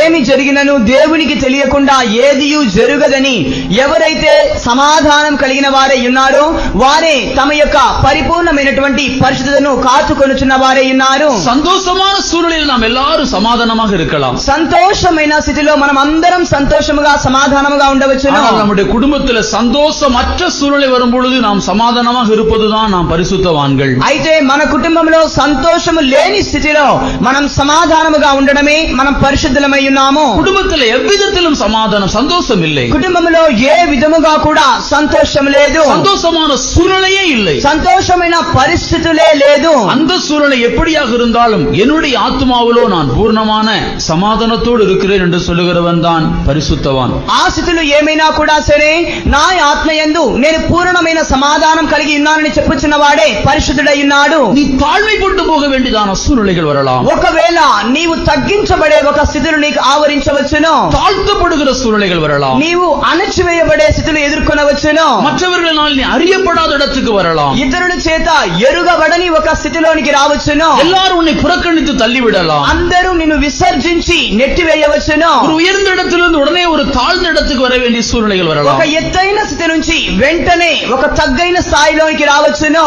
அந்த சூழ்நிலையிலும் யார் தங்களுடைய சமாதானத்தை காத்துக் கொள்ளுகிறார்களோ அவர்கள்தான் ஒரு பூர்ண பரிசுத்த ஜீவியம் செய்யும்படியானவர்கள். ఆ స్థితిలో కూడా ఎవరైతే తమ యొక్క సమాధానాన్ని కాపాడుకొనుచున్నారో వారే ఒక పూర్ణమైనటువంటి పరిశుద్ధమైన జీవితాన్ని చేయుచున్న వారు. ஒரு அக்கினி சோதனைகளை சந்திக்க வேண்டியது வரலாம். ఒక అగ్ని శోధన నీవు ఎదుర్కొనవలసినది వచ్చును. ஒரு பயங்கரமான அக்கினி சோதனைக்குள்ள கடந்து போக வேண்டிய சூழ்நிலை வரலாம். ఒక భయంకరమైన అగ్ని శోధనలో నీవు వెళ్ళవలసిన సమయం వచ్చును. எவ்வளவு அக்கினியான சோதனை வந்தாலும் உன்னுடைய பூர்ண சமாதானத்தை நீ கொஞ்சம் கூட இழந்து போகாமல் இருந்தால் நீ பூரண பரிசுத்தமாகிற இடத்துல கடந்து போய் கொண்டிருக்கிறாய் என்ற அர்த்தம்.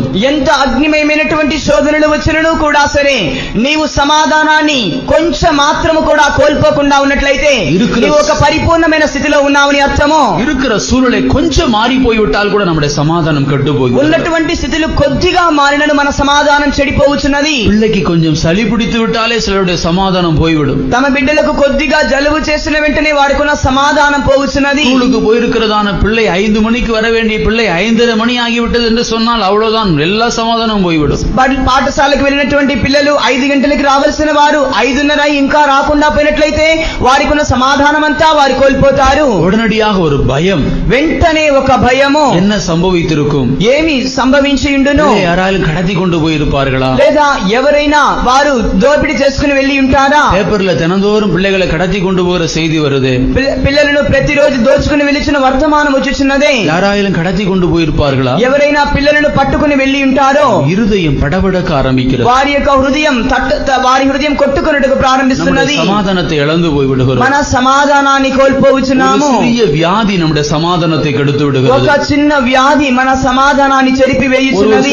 ஒரு சின்ன வார்த்தை நம்முடைய முழு சமாதானத்தையும் கெடுத்து விடுகிறது. ఒకరు చెప్పుచున్న చిన్న మాట మన పూర్తి సమాధానాన్ని చెరిపి వేయుచున్నది. ஒரு மனுஷன் பேசுகிறதான வார்த்தையினால நம்முடைய சமாதானம் ஏன் கெட்டு போக வேண்டும்? ఒక మనుషుడు మాట్లాడుచున్న మాటల ద్వారా మన సమాధానం ఎందుకని చెడిపోవలెను? ஒரு மனுஷன் நம்மை திட்டினால் நாம் ஏன் சமாதானத்தை கெடுத்துக் கொள்ள வேண்டும்? ఒక మనుషుడు మనల్ని తిట్టినట్లయితే మనం ఎందుకు సమాధానాన్ని చెరుపుకొనవలెను? ஒரு மனிதன் நம்மை பார்த்து கோபப்பட்டால் நாம் ஏன் நம்முடைய சமாதானத்தை கெடுக்க வேண்டும்? ఒక మనుషుడు మనల్ని చూచి కోపగించినట్లయితే మనం ఎందుకు మన సమాధానాన్ని నష్టపరుచుకొనవలెను? மற்ற మనుషனுடைய వార్తகள் நம்முடைய సమాధానத்தை ஏன் கெடுக்க வேண்டும்? ఇతర మనుషుల యొక్క మాటలు మన సమాధానాన్ని ఎందుకు చెరపాలి?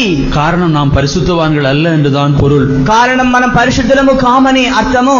பரிசுத்தப்படுத்தப்படாத எத்தனையோ சுபாவங்கள் நமக்குள் இருக்கிறது தான் காரணம். పరిశుద్ధపరచబడని అనేక స్వభావములు మనలో ఉండడమే కారణము. ஆகினாலே இந்த பரிசுத்தத்துக்கு ஏதுவான இந்த குணாசீலங்களை நாம் நம்முடைய ஜீவியத்தில் பெற்றுக்கொள்ள வேண்டும். కనుకనే పరిశుద్ధతకు తగినటువంటి ఈ గుణాతిశయాలు మన జీవితంలో పొందవలెను.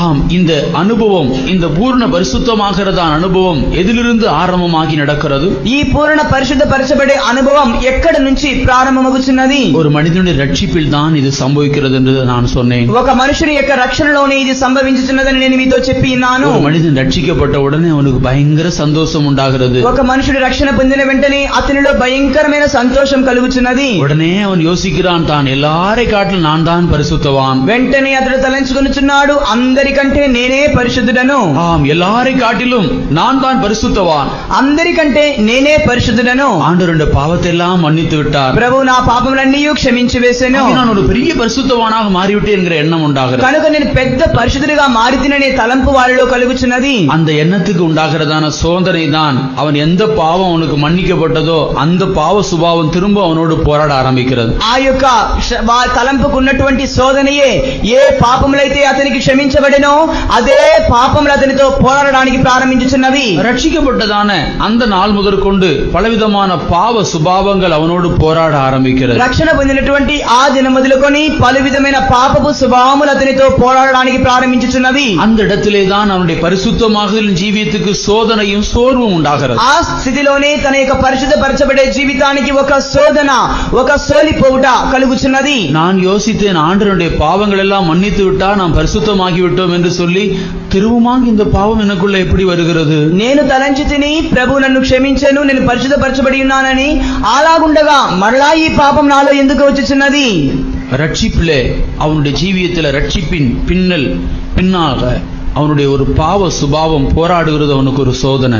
రక్షణకు తరువాత అతని యొక్క పాప స్వభావం అతనితో పోరాడడం అతనికి ఉన్న ఒక శోధన. அதன் பிறகு அவன் தன்னை ஞானஸ்நான சத்தியத்துக்கு என்று ஒப்பு கொடுக்கிறான். అటు తరువాత అతడు బాప్తిస్మం సత్యము కొరకై తన్ను అప్పగించుకొనుచున్నాడు. இந்த ஞானஸ்நான சத்தியத்துல அவனுடைய பாவ சுபாவங்களுக்கு ஒரு முடிவு உண்டாகிறது. ఈ బాప్తిస్మం సత్యము ద్వారా అతని యొక్క పాప స్వభావానికి ఒక ముగింపు కలుగుచున్నది. அவன் பாவத்துக்கு மரித்து அடக்கம் பண்ணப்படுகிறான். అతడు పాపమునకు మరణించి పాతి పెట్టబడుచున్నాడు. அதே வேளையிலே இந்த ஞானஸ்நானத்தினாலே அவன் பெற்றுக்கொள்கிறதான ஜெயம் ஒரு முழுமையான ஜெயம் அல்ல. అదే సమయమందు బాప్తిస్మం ద్వారా అతడు పొందుచున్న జయం ఒక పూర్ణమైన జయము కాదు. ஞானஸ்நானத்தின் மூலமாக அவன் ஒரு பூர்ணமான ஜெயத்தை அவன் பெற்றுக்கொள்ள முடியாது. బాప్తిస్మం ద్వారా ఒక పూర్ణమైన జయాన్ని అతడు పొందనేరడు. அதன் பிறகு அவன் பரிசுத்தாவின் அபிஷேகத்தை பெற்றுக்கொள்கிறான். అటు తరువాత అతడు పరిశుద్ధాత్మ యొక్క అభిషేకాన్ని పొందుచున్నాడు. இந்த பரிசுத்தாவின் அபிஷேகத்தை அவன் பெற்றுக்கொள்ளும் பொழுது பிதா குமாரன் பரிசுத்தாவியாகிய திரியேக தேவன் அவனுக்குள்ள வருகிறார். ఈ పరిశుద్ధాత్మక అభిషేకం అతడు పొందిన తరువాత తండ్రి కుమార పరిశుద్ధాత్మ త్రియేక దేవుడు అతనిలోనికి ప్రవేశించుచున్నారు. இந்த பரிசுத்த ஆவியான ஒரு மனுஷனுக்குள்ள ஏன் வருகிறார்? ఈ పరిశుద్ధాత్మ దేవుడు ఒక మనుషునిలోనికి ఎందుకు వచ్చుచున్నాడు? அவனுக்குள்ள இளைப்பாறுதலை உண்டாக்கத்தான் வருகிறார். అతనిలో ఒక విశ్రాంతిని కలుగు చేయడానికి వచ్చుచున్నారు.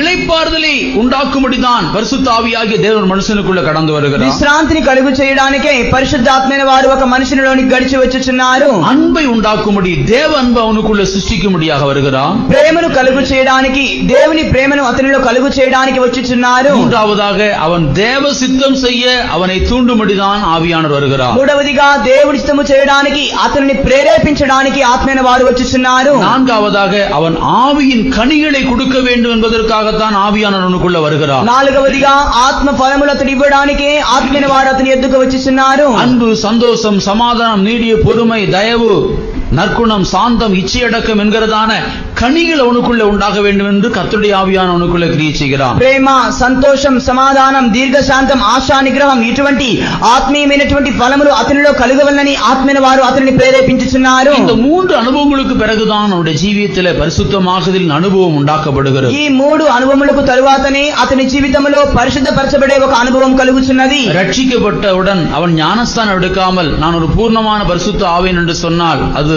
அவனுடைய ஜீவியத்திலே சரியான அனுபவமாக காணப்பட முடியாது. రక్షణ పొందిన తరువాత ఒకడు బాప్తిసం పొందకుండా నేను ఒక పూర్ణమైనటువంటి పరిశుద్ధునిగా మారుదునని చెప్పినట్లయితే అతని జీవితంలో ఒక సరైన అనుభవాన్ని పొందనేరడు. தேவனுடைய ஒவ்வொரு உபதேசங்களுக்கும் சத்தியங்களுக்கும் தன்னை கீழ்ப்படுத்தி ஒப்பு கொடுக்க வேண்டும். அப்பொழுதுதான் பரிசுத்தம் உண்டாகும். దేవుని యొక్క ప్రతి విధమైనటువంటి సత్యోపదేశములకు అతడు లోబడి స్ఫూర్తిగా సమర్పించుకొనవలెను. అప్పుడే ఒక పరిపూర్ణమైనటువంటి పరిశుద్ధత అతనిలో కలుగును.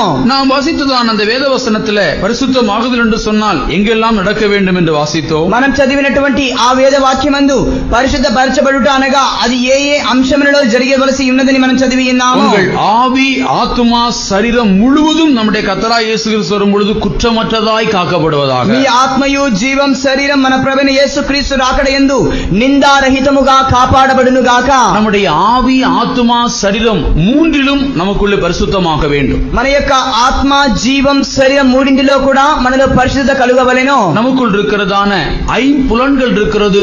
இந்த ஐம்புலன்கள் தான் உலக உணர்வுகளை உண்டாக்குகிறது. మనలో పంచేంద్రియములు ఉన్నవి. ఈ పంచేంద్రియములే మనలో స్పర్శలను కలుగు చేయుచున్నవి. நமக்குள் இருக்கிறதான ஆவி தேவ உணர்வை உண்டாக்குகிறது. మనలో ఉన్నటువంటి ఆత్మ దేవుని గూర్చిన గ్రహింపు కలుగు చేయుచున్నది. நம்முடைய ஆத்துமா என்று சொல்கிறது சுய உணர்வை உண்டாக்குகிறது. మన యొక్క ప్రాణము అని చెప్పుచున్నది మనలో ఉన్నటువంటి స్వార్థ గ్రహింపు కలుగు చేయుచున్నది. நம்முடைய ஆவியிலே நாம் பரிசுத்தம் உள்ளவர்களாக மாற வேண்டும். మన ప్రాణములో కూడా మనం పరిశుద్ధ కలిగిన వారమై మారవలెను. எபேசியர் 4ஆம் அதிகாரத்தில் வாசிக்கிறோம். ఎఫెసీయులకు రాసిన పత్రిక 4వ అధ్యాయములో చదువుచున్నాము. 23ஆம் வசனத்தில் 23వ వాక్యమందు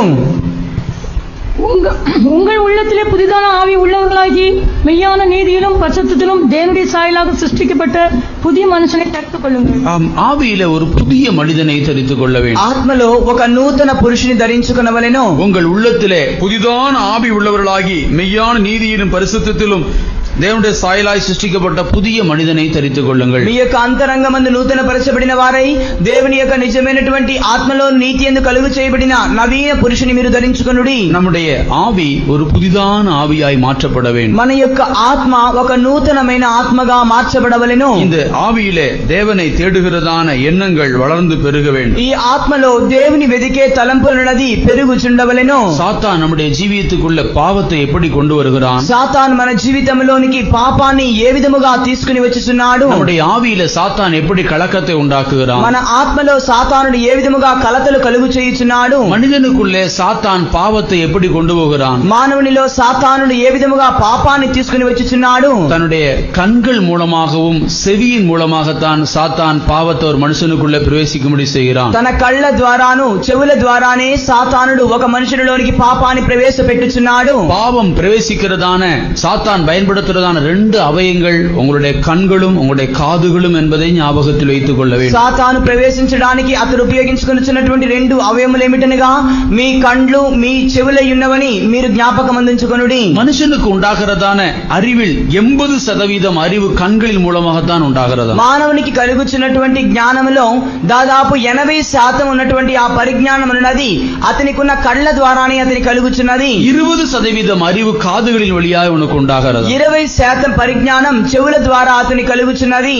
சாத்தான் பாவ இச்சைகளை இந்த கண்களின் மூலமாகவும் காதுகளின் மூலமாகத்தான் ஒரு மனுஷனுக்குள்ள உண்டாக்குகிறான். సాతాను పాపమును గూర్చినటువంటి ఆశేచ్ఛలను ఈ కళ్ళ ద్వారాను చెవుల ద్వారానే ఒక మనుషునిలో కలుగు చేయుచున్నాడు. அதனாலே நம்முடைய ஆவியில வீண் சிந்தைகளை விலக்கி நாம் பாதுகாத்துக் கொள்ள வேண்டும். కనుకనే మన యొక్క ఆత్మలో వ్యర్థమైన తలంపులను తొలగి మన ఆత్మను మనం కాపాడుకొనవలెను. தான் 2 கொரிந்தியர் 10 அதிகாரம் 5 வசனத்துல வாசிக்கிறோம். దాని గురించి కొరింథీయులకు రాసిన 2వ పత్రిక 10వ అధ్యాయం 5వ వాక్యం చదువుచున్నాము. அவைகளால் நாங்கள் தர்க்கங்களையும் தேவனை அறிகிற அறிவுக்கு விரோதமாய் எழும்புகிற எல்லா மேட்டிமையும் நிர்மூலமாக்கி எந்த எண்ணத்தையும் கிறிஸ்துவுக்கு கீழ்ப்படிய சிறைப்படுத்துகிறவர்களாக இருக்கிறோம். எந்த எண்ணத்தையும் கிறிஸ்துவுக்குள் கீழ்ப்படிய சிறைப்படுத்துகிறவர்களாக இருக்கிறோம். ఎట్టి తలంపులు కూడా క్రీస్తు యేసునందు మేము చెరపట్టి లోబరుచు వారమై ఉన్నాము. தேவனை அறிகிற அறிவுக்கு விரோதமாக எழும்புகிற எந்த எண்ணத்தையும் சிறைப்படுத்த வேண்டும். దేవుని గూర్చినటువంటి జ్ఞానమును అడ్డగించు ప్రతి తలంపును కూడా చెరపెట్టవలెను. நம்முடைய தேவனை அறிகிற அறிவுக்கு விரோதமாக எழும்புகிற எல்லா மேட்டிமையும் நிர்மூலமாக்க வேண்டும். మన దేవుని గూర్చిన జ్ఞానమును అడ్డగించు ప్రతి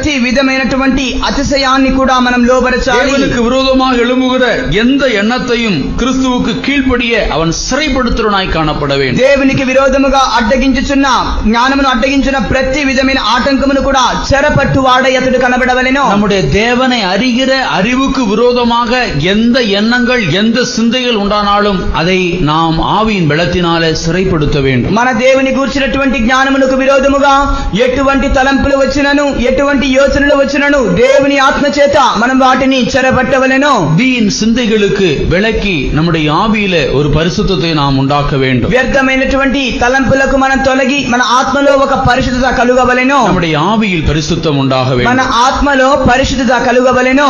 நம்முடைய ஜீவியத்திலே பரிசுத்தப்படாத சுபாவங்கள் நம்மை விட்டு அகன்று போக வேண்டும். మన జీవితంలో పరిశుద్ధ పరచబడని స్వభావములు తొలగించబడవలెను. ஆவியிலே உண்டாகிறதான பரிசுத்தப்படாத விஷயங்கள் என்ன? ఆత్మలో కలుగుచున్న పరిశుద్ధ పరచబడని స్వభావములు ఏమిటి? நீதிமொழிகள் 14 அதிகாரத்துல வாசிக்கிறோம். సామెతల గ్రంథం 14వ అధ్యాయంలో చదువుచున్నాము. 29 வசனத்துல 29వ వాక్యమందు நீடிய சாந்தமுள்ளவன் மகா புத்திமான் முற்கோபியோ புத்தியினத்தை விளங்க பண்ணுகிறான். முற்கோபியோ புத்தியினத்தை விளங்க பண்ணுகிறான். బుద్ధిహీనుడైతే తన యొక్క కోపిష్ఠుడై తన యొక్క బుద్ధిహీనతను వెల్లడి చేయుచున్నాడు. நீடிய சாந்தம் உள்ளவன் மகா புத்திமான். సాత్వికమైన మనస్సు కలిగిన వాడు మహా బుద్ధిశాలి. முற்கோபியோ புத்தியினத்தை விளங்க பண்ணுகிறான். ముంగోపి అయితే మూఢత్వాన్ని బయలుపరుచుచున్నాడు. நீ எதற்கெடுத்தாலும் முற்கோபப்படுகிற ஒரு முற்கோபியாக இருந்தால் நீ ஒரு புத்தியினத்தை தான் விளங்க பண்ணுகிறான். నీవు దేనికైనను ముందుగా కోపపడే ఒక కోపిష్ఠుడు అయినట్లయితే నీవు బుద్ధిహీనతనే బయలుపరచువాడవు.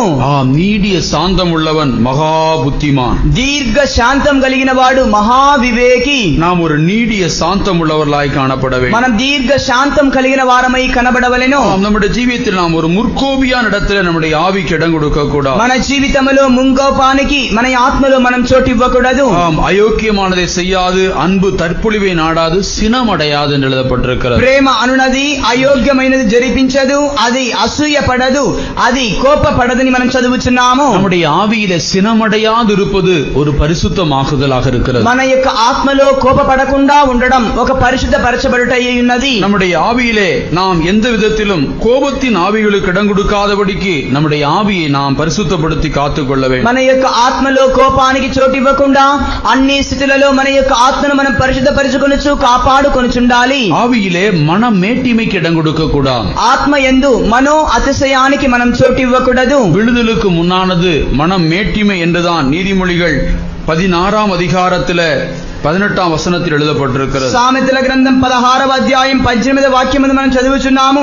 పడిపోవుటకు ముందుగా అహంకారమైన మనస్సు నడుచునని చదువుచున్నాము. மனம் மேட்டிமையான இருதயத்துக்கு இடங்கூடாதபடிக்கு நம்மை நாம் ஆவியில் காத்துக்கொள்ள வேண்டும். అహంకారమైనటువంటి హృదయానికి మనం చోటివ్వకుండా మన యొక్క ప్రాణమును మనం కాపాడుకొనవలెను. ஆம், இருதயத்தை செவ்வைப்படுத்தாமலும் தேவனை உறுதியாய் பற்றிக் கொள்ளாமல் இருந்த முரட்டாட்டம் கலகமுள்ள சந்ததி என்று సంగీతం 78:8 వాసిக்கிறோம். 78వ కీర్తనలోని 8వ వాక్యం మనం చదివినట్లయితే వారు సరి చేసుకొనకుండా దేవునికి లోబడకుండా కోపిష్టపడే ప్రజలని మనం చదువుచున్నాము. நம்முடைய ஆவியிலே நாம் ஒரு பரிசுத்தமான இடத்தை பாதுகாக்க வேண்டும். మన యొక్క ఆత్మలో ఒక పరిశుద్ధమైనటువంటి స్థితిని మనం కాపాడుకొనవలెను. நம்முடைய ஆத்துமாவில் நாம் பரிசுத்தமாக இருக்க வேண்டும். మన ఆత్మలో మనం పరిశుద్ధమై ఉండాలి. நமக்குள்ள உண்டாகிறதான பலவிதமான ஆசைகள், இச்சைகள், விருப்பங்கள், பலவிதமான அனுபவங்கள் நம்முடைய ஆத்துமாவில் தான் உண்டாகிறது. మనలో కలుగుచున్నటువంటి ఆశలు, ఇచ్చలు, పలవిధమైనటువంటి అనుభవములు మన ఆత్మలో నుండే కలుగుచున్నవి. நம்முடைய ஆத்துமா என்று சொல்கிறது நம்முடைய இருதயம் சம்பந்தப்பட்ட விஷயமாக இருக்கிறது. మన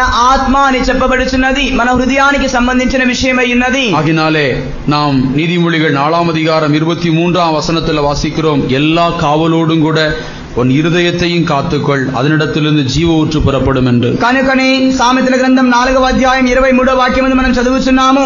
నీ హృదయములో నుండి జీవధారులు బయలుదేరును కనుక అన్నిటికంటే ముఖ్యముగా నీ హృదయాన్ని భద్రముగా కాపాడుకొనుమని వ్రాయబడి ఉన్నది. நம்முடைய இருதயத்தை எல்லா காவலோடு நாம் ஜாக்கிரதையாய் காத்துக்கொள்ள வேண்டும். మన హృదయాన్ని సమస్త విధమైనటువంటి కావలితో మనం సురక్షితముగా కాచుకొనవలెను. நம்முடைய ஜீவியத்தை, நம்முடைய இருதயத்தை நாம் பரிசுத்தமாக்க வேண்டும். మన జీవితములో మన హృదయాన్ని మనం పరిశుద్ధపరచుకొనవలెను. நாம் யாக்கோபு 4ஆம் அதிகாரம் 8ஆம் வசனத்தில் வாசிக்கிறோம். యాకోబు రాసిన పత్రిక 4వ అధ్యాయం 8వ వాక్యమును చదువుచున్నాము. தேவனிடத்தில் சேருங்கள், அப்பொழுது அவர் உங்களிடத்தில் சேருவார். దేవుని యొద్దకు రండి, అప్పుడు ఆయన మీ యొద్దకు వచ్చును. பாவிகளே, உங்கள் கைகளை சுத்திகரியுங்கள். పాపులారా, మీ చేతులను శుభ్రం చేసుకొనుడి. இருமனம் உள்ளவர்களே, உங்கள் இருதயங்களை பரிசுத்தமாக்குங்கள். విమనస్కులారా, మీ హృదయములను పరిశుద్ధపరచుకొనుడి. தேவனுடைய பிள்ளைகளுடைய இருதயம் பரிசுத்தமாக்கப்பட வேண்டும். దేవుని పిల్లల యొక్క హృదయం పరిశుద్ధపరచబడవలెను. பரிசுத்தமாக்கப்படுவதற்கு அவர்கள் தேவனோடு வந்து சேர வேண்டும். పరిశుద్ధపరచబడడానికి వారు దేవునితో కూడా వచ్చి కలుసుకొనవలెను. நீங்கள் தேவனோடு சேருங்கள், அவர் உங்களோடு சேருவார். మీరు దేవునితో కూడా చేరుడి, దేవుడు మీతో కూడా చేరును. 1 பேதுரு 2ஆம் அதிகாரம் 11ஆம் வசனத்தில் அப்போஸ்தலனாய் பேதுரு எச்சரிக்கிறார். పేతురు రాసిన మొదటి పత్రిక 2వ అధ్యాయం 11వ వాక్యమందు అపోస్తలుడైనటువంటి పేతురు హెచ్చరించుచున్నాడు. ஆத்துமாவுக்கு விரோதமாக போர் செய்கிற மாம்சத்தின் இச்சைகளை விட்டு நீங்கள் விலகுங்கள் என்று சொல்கிறார். ఆత్మకు విరోధముగా పోరాడుచున్నటువంటి శరీర ఆశలను మీరు విసర్జించి తొలగిపోవుడి అని వ్రాయుచున్నాడు. அப்போஸ்தலனாய் பவுல் ஆவியின் வெளிப்படுத்தலினாலே அந்த சபையாரை எச்சரிக்கிறார். అపోస్తలుడైనటువంటి పేతురు ఆత్మ యొక్క ప్రకటన చేత ఆ సంఘాన్ని హెచ్చరించుచున్నాడు. உங்கள் ஆத்துமாவுக்கு விரோதமாக எழும்புகிற மாம்சத்தின் இச்சையை விட்டு நீங்கள் விலகுங்கள். మీ ఆత్మకు విరోధముగా పోరాడుచున్న శరీర ఆశ ఇచ్చల నుంచి తొలగిపోవుడి. அருமையான தேவனுடைய பிள்ளையே, ప్రియమైనటువంటి దేవుని యొక్క బిడ్డ, உன் ஆத்மா பரிசுத்தப்படக்கூடாதபடிக்கு உன் ஆத்மாவுல போராடுகிறதான இச்சைகளுக்கு நீ விலக வேண்டும். నీ ఆత్మ పరిశుద్ధపరచబడకుండా నీ ఆత్మతో పోరాడుచున్న ఇచ్చలకు నీవు తొలగి జీవించాలి. நம்முடைய இருதயத்தை நாம் எல்லா காவலோடும் காத்துக்கொள்ள வேண்டும். మన హృదయాన్ని సమస్త విధమైనటువంటి కావలితో మనం కాచుకొనవలెను. கர்த்தர் மனிதனை ஜீவ ஆத்மாவாக சிருஷ்டித்தார். దేవుడు మానవుని జీవ ఆత్మగా సృజించెను. உன்னுடைய ஆத்மாவிலே பாவம் பிரவேசிக்காதபடிக்கு உன் இருதயத்தை காவல் வைக்க నీ வேண்டும். ఆత్మలో పాపం ప్రవేశించకుండా నీ హృదయాన్ని కావలి ఉంచాలి. மாம்சத்தின் இச்சைகளை விட்டு விலகி ஆத்மாவிலே பரிசுத்தத்தை அடைய நாட வேண்டும். శరీర ఇచ్చల నుంచి తొలగి నీ జీవములో పరిశుద్ధ పొందడానికి నీవు వెంటాడాలి. நம்முடைய சரீரம் கூட பரிசுத்தமாய் காணப்பட வேண்டும். మన శరీరము కూడా పరిశుద్ధముగా కనబడవలెను. நம்முடைய ஆவி ஆத்மா சரீரத்தில் உண்டாகிறது தான் பூர்ணமான பரிசுத்தம் என்று మన சொல்கிறது. ప్రాణాత్మ దేహములలో కలుగుచున్నదే పరిపూర్ణమైన పరిశుద్ధత అని చెప్పబడుచున్నది. நம்முடைய சரீரம் எப்படி சிருஷ்டிக்கப்பட்டது? మన శరీరం ఏ విధముగా సృష్టింపబడి ఉన్నది? முந்தின மனுஷன் பூமியிலிருந்து உண்டான மண்ணானவன். మొదటి మనుషుడు భూమిలో నుంచి తీయబడిన మన్నైన వాడు. இரண்டாம் மனுஷன் வானத்திலிருந்தான கர்த்தர். రెండవ మనుషుడు ఆకాశమునున్న ప్రభువు. இந்த மண்ணான சரீரம் மகிமைப்பட வேண்டும் என்றால் இந்த சரீரம் பரிசுத்தமாக்கப்பட ఈ வேண்டும். మన్నైనటువంటి శరీరం మహిమపరచబడవలనంటే ఇది పరిశుద్ధపరచబడవలసి ఉన్నది. நம்முடைய சரீரத்தில் பரிசுத்தமாக்கப்படாத எத்தனையோ காரியங்கள் காணப்படும். మన శరీరములో పరిశుద్ధపరచబడినటువంటి అనేక కార్యములు కనబడుచున్నవి. நம்முடைய சரீரத்தில் பரிசுத்தமாக்கப்படாத எல்லா விதத்திலும் நம்முடைய சரீரம் பரிசுத்தமாக்கப்படாதவைகளை கண்டுபிடித்து அகற்றி பரிசுத்தத்தை நாட வேண்டும். సమస్త విధములుగా పరిశుద్ధపరచబడినటువంటి కార్యములు మన జీవితంలో పరిశీలించి వాటిని కనుగొని మనం పరిశుద్ధపరచుకొనవలెను. நம்முடைய மாம்சத்தின் பிழைத்தால் நாம் சாவோம். మన యొక్క శరీరానుసారముగా మనం జీవించినట్లయితే మనం చనిపోవుదము. ஆவியினாலே சரீரத்தின் செய்கைகளை அழித்தால் பிழைப்போம். ఆత్మ చేత శరీర క్రియలను నశింపజేసిన ఎడల మనం బ్రతుకుదాము. ஆவியினாலே சரீரத்தினுடைய கிரியைகளை அழிக்க வேண்டும். ఆత్మ చేత శరీర క్రియలను మనం నశింపజేయవలెను. மாம்சத்தின்படி பிழைக்கிறவர்களாக இருந்தால் நம்முடைய ஆத்மாவுல மரணம் தான் உண்டாகும். శరీర ప్రకారముగా మనం జీవించే వారమైనట్లయితే మన యొక్క ఆత్మలో మరణం సంభవించును. நம்முடைய சரீரம் நம்முடைய ஆத்மா விரும்புகிறதான இச்சையை நிறைவேற்றுகிறதான சரீரம் அல்ல. మన శరీరం మన యొక్క ఆత్మ కోరుచున్నటువంటి ఇచ్చలను నెరవేర్చు శరీరం కాదు. நம்முடைய ஆவியினால சரீரத்தினுடைய தேவனுக்கு பிரியமில்லாத செய்கைகளை அழித்து இந்த சரீரத்தில் பரிசுத்தமாக வேண்டும். మన ఆత్మ చేత దేవునికి ఇష్టం లేనటువంటి క్రియలను ఈ శరీరములో నశింపజేసి ఈ శరీరములో మనం పరిశుద్ధపరచబడవలెను. நாம் பரிசுத்தமாகும்படியாக நம்முடைய சரீரத்தை ஜீவபலியாய் தேவனிடத்தில் ஒப்பு கொடுக்க வேண்டும். పరిశుద్ధపరచబడినట్లుగా మన యొక్క శరీరములను సజీవ యాగముగా దేవునికి సమర్పించుకొనవలెను. రోమర్ 12:1 వాసిக்கிறோம். రోమీయులకు రాసిన పత్రిక 12వ అధ్యాయం మొదటి వాక్యం చదువుచున్నాము. நீங்கள் உங்கள் சரீரங்களை பரிசுத்தமும் தேவனுக்கு பிரியமான ஜீவபலியாய் ஒப்பு கொடுக்க வேண்டும். మీరు మీ యొక్క శరీరములను పరిశుద్ధమును దేవునికి ఇష్టమైనటువంటి సజీవ యాగముగా అప్పగించుకొనవలెను. இதுவே நீங்கள் செய்யத்தக்க புத்தியுள்ள ஆராதனை. ఇదియే మీరు చేయించున్నటువంటి బుద్ధి కలిగిన ఆరాధన. தேவனுடைய சமூகத்தில் நாம் தாழ்த்தி ஒப்பு கொடுப்போம். దేవుని సన్నిధిలో మనం తగ్గించుకుని అప్పగించుకుందాము. அருமையான தேவனுடைய பிள்ளையே, ప్రియమైనటువంటి దేవుని యొక్క బిడ్డ, உன்னுடைய ஆவி ஆத்மா சரீரத்திலும் ஒரு பரிசுத்தத்தை வாஞ்சிப்பாயாக. నీ ప్రాణాత్మ దేహముల యందు ఒక పరిశుద్ధతను నీవు వాంఛించుదువుగాక. கர்த்தர் பூர்ணமான பரிசுத்தத்துக்காகவே அழைத்திருக்கிறார். ఒక పరిపూర్ణమైన పరిశుద్ధత కొరకే ప్రభువు నిన్ను పిలిచి ఉన్నారు. இந்த பரிசுத்தத்தின் வேலையை அவர் நமக்குள்ள நடப்பித்து முடிக்கும் வரை அவர் ஓய்ந்து விட மாட்டார். ఈ పరిశుద్ధ పరిచు క్రియను మనలో ఆయన చేసి ముగించే వరకు విశ్రమించను. ஒரே ஒரு வசனம் மாத்திரம் வாசிப்போம். ఒకే ఒక వాక్యమును మటుకు చదివేదము. యెషయాவின் தீர்க்கதரிசன புத்தகம் 62వ அதிகாரம் 1వ వచనத்தில் వాసిக்கிறோம். యెషయా ప్రవచన గ్రంథం 62వ అధ్యాయం మొదటి వాక్యంలో చదువుచున్నాము. சீயோனி நிமித்தமும் எருசலேமி நிமித்தமும் நான் மௌனமாயிராமலும் அதன் நீதி பிரகாசத்தை போலவும் அதன் ரட்சிப்பு எரிகிற தீவெட்டியை போலவும் வெளிப்படும் மட்டும் அமராமலும் இருப்பேன். அதனுடைய ரட்சிப்பு எரிகிற தீவெட்டியை போல வெளிப்படும் மட்டும் அமராமலும் இருப்பேன். దాని రక్షణ ప్రజ్వలించు దీపము వలె బయలుపరచబడనంత వరకు కూడా నేను అమరిక కలిగి ఉండను. సియోని నిమిత్తமும் எருசலேம் నిమిత్తமும் நான் மௌனமாய் இராமல், సియోను పక్షమునను యెరూషలేం పక్షమున నేను మౌనముగా ఉండక, அதன் நீதி பிரகாசத்தை போல, దాని నీతి సూర్యకాంతి వలె, அதன் ரட்சிப்பு எரிகிற தீவெட்டியை போல, దాని రక్షణ ప్రజ్వలించు దీపము వలె வெளிப்படும் மட்டும் நான் அமராமலும் இருப்பேன். బయలుపడినంత వరకు నేను కూర్చొనక ఉండును.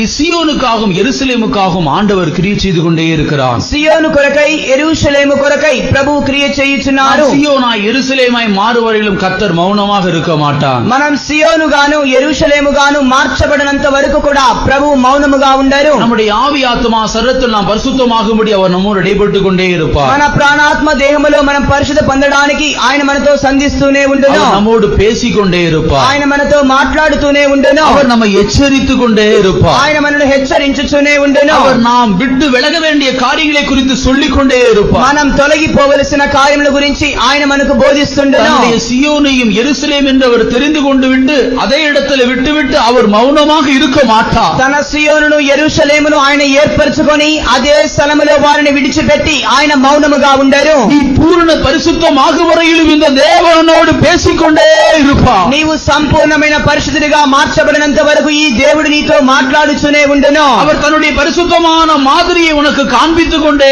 இருப்பார். ఆయన తన యొక్క పరిశుద్ధమైనటువంటి మాదిరిని నీకు చూపిస్తూనే ఉండును. உன் தேவன் உன்னை பரிசுத்தமாக்கும் வரையிலும் ஒரு மௌனமாக இருக்க மாட்டார். నీ దేవుడు నిన్ను పరిశుద్ధపరిచినంత వరకు ఆయన మౌనముగా ఉండరు. அவர் சியோன் நிமித்தமாக எருசலேம் நிமித்தமாக மௌனமாக இருக்கிற தேவன் அல்ல. సియోను నిమిత్తమై యెరూషలేము నిమిత్తమై ఆయన మౌనముగా ఉండు దేవుడు కాదు. உன்னுடைய பரிசுத்தத்திற்காக அவர் செயல்படுகிற தேவன். నీ పరిశుద్ధ కొరకై ఆయన క్రియ చేయు దేవుడు. பரிசுத்தமாகும்படி உன்னோடு பேசுகிற தேவன். నీవు పరిశుద్ధపరచబడినట్లుగా నీతో మాట్లాడు దేవుడు. நீ பூரண பரிசுத்தமாகும் நாள் வரையிலும் அவரோடு இடைப்பட்டுக் கொண்டே இருப்பார். నీవు సంపూర్ణమైన పరిశుద్ధపరచబడిన దినము వరకు ఆయన నీతో సంధించుచునే ఉండును. நீதி பிரகாசிக்கிற வரையிலும் இந்த கர்த்தர் மௌனமாக இருக்க மாட்டார். నీ నీతి ప్రకాశించు వరకు ప్రభువు మౌనముగా ఉండరు.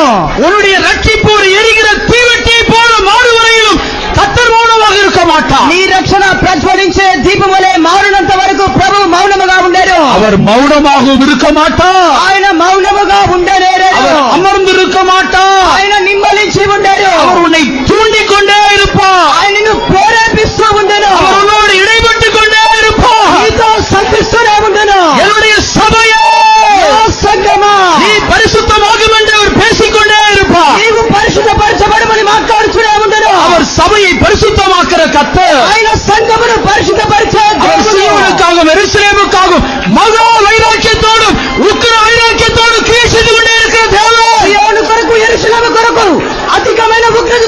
చేయు దేవుడు ఆయన. அவர் உன் நீதியை பிரகாசிக்கிற தேவன். ఆయన నీ నీతిని ప్రకాశింప చేయు దేవుడు. ரட்சிப்பை எரிகிற தீவெட்டி போல மாற்றுகிற தேவன். రక్షణను ప్రజ్వలించే దీపముగా మార్చు దేవుడు. அவர் நெறிந்த நாளை முறிக்கவும் மாட்டார். జరిగిన రెల్లును విరువడు. மங்கி எரிகிறதான திரியை அணைக்கவும் மாட்டார். మకమకలాడుచున్న జనపనాలను ఆర్పివేయనేరడు. இதோ உன் ரட்சிப்பின் திரியை அவர் தூண்டி விடுகிறார். నీ రక్షణనే దీపాన్ని ప్రజ్వలించుచున్నారు. இதோ அதற்கு அவர் எண்ணெயை வார்க்கிறார். అందుకొరకై నూనె పోయిస్తున్నారు. தன் அக்கினை உனக்குள்ள பற்றும்படியாக செய்கிறார். అగ్నిలో ప్రజ్వలించినట్లుగా చేయుచున్నారు. நீ பிரகாசிக்கிற விளக்கு. లేచి ప్రజ్వలించే దీపం நீ மறைந்திருக்கிற பட்டணம். మీదున్న పట్టణం నీవు. நீ மறைந்திருக்க வேண்டியவர் அல்ல. నీవు మరుగై ఉండవలసిన వాడువు కాదు. எழும்பி கிரியை செய்ய வேண்டியவர். లేచి క్రియ చేయము. உன் பரிசுத்தத்திற்காக நீ போராட வேண்டியவர். పరిశుద్ధ కొరకై పోరాడవలసిన వాడవు. ரத்தசித்தக்கதான அளவுக்காக பாவத்துக்கு எதிர்த்து நிற்க வேண்டியவர். రక్తము కాచునంతగా పాపములకు ఎదిరించి పోరాడము. உன் தேவனை பரிசுத்தமாக்கிற கர்த்தர். ఈ దేవుడిని పరిశుద్ధపరచు దేవుడు. நான் பரிசுத்தராக இருக்கிறது போல నేను పరిశుద్ధుడై ఉన్న என் ప్రకారం ஜனங்களே நீங்களும் பரிசுத்தமாயிருங்கள். నా జనులారా మీరును పరిశుద్ధులై நான் உங்களை ఉండండి. பரிசுத்தமாக்கிற கர்த்தர். నేను మిమ్మల్ని పరిశుద్ధపరచు நான் దేవుడు. உங்களை பரிசுத்தமாக்கு வரையிலும் నేను మిమ్మల్ని పరిశుద్ధపరచున என்னுடைய దేవుడు. கிரியைகள் மட்டுப்படாது. నా క్రియలు என்னுடைய ఆటంకపరచు. செயல்கள் மட்டுப்படாது. నా క్రియలు ఆటంకపరచు. நான் உங்கள் மீது இறங்குவேன். నేను వాని మీద நான் కనికరించును. உங்களை உயிர்ப்பிப்பேன். నేను మిమ్మల్ని జీవింపచేయును. நான் உங்களை பரிசுத்தமாக்குவேன். పరిశుద్ధపరచు. நான் உங்கள் பாவத்தை அகற்றுவேன். పాపమును తొలగించుదును. நான் உங்களுடைய பரிசுத்தமான செய்தி உங்களுக்குள்ளே கொண்டு வருவேன். పరిశుద్ధపరచ క్రియ మీలో తీసుకుని వచ్చును. நானே உங்களை பரிசுத்தமாக்கிற నేను கர்த்தர். మిమ్మల్ని పరిశుద్ధపరచు நான் దేవుడు. பரிசுத்தமாகிற போல నేను పరిశుద్ధుడై ఉన్న என் రీతిలో சபையே நீ உன்னை பரிசுத்தத்துக்கு ஒப்பு கொடு. నా సంగమా నిన్ను కూడా పరిశుద్ధులకు உன் பரிசுத்த సమర్పించగలను. குறித்து நீ அதைரியப்படாதே. నీ పరిశుద్ధ గురించి అధైర్యం நான் உன்னை பரிசுத்தமாக்கிற கர்த்தர். నేను మిమ్మల్ని పరిశుద్ధపరచు దేవుడు. நான் உன்னை பரிசுத்தமாக்குவேன். నేను మిమ్మల్ని పరిశుద్ధపరచు దేవుడు. ஷபஹதினா மாரியா ஹதினாமா ஷிலபகரமானியாதுதா ஷிலபகரபகதினாமகரமானியாதுதா ஷிலபகரமானியாதுரியாகரமாம் ஷிபலகதுதா பரிசுத்தரே நின் திருக்கரத்தில் படைத்திருந்த சமாயனையுமக்கே. பரிசுத்தரே நின் திருக்கரத்தில் படைத்திருந்த சமாயனையுமக்கே. மாறானின் நோக்கமும் நிறைவேற்றியே மாற்றிடும் நின் சாயலால். மாறானின் நோக்கம் நிறைவேற்றியே மாற்றிடும் நின் சாயலால். பரிசுத்தரே நின் திருக்கரத்தில் படைத்திருந்த சமாயனையுமக்கே. பரிசுத்தரே நின் திருக்கரத்தில் படைத்திருந்த சமாயனையுமக்கே. மாறானின் நோக்கமும் நிறைவேற்றியே மாற்றிடும் நின் சாயலால். மாறானின் நோக்கமும் நிறைவேற்றியே மாற்றிடும் நின் சாயலால்.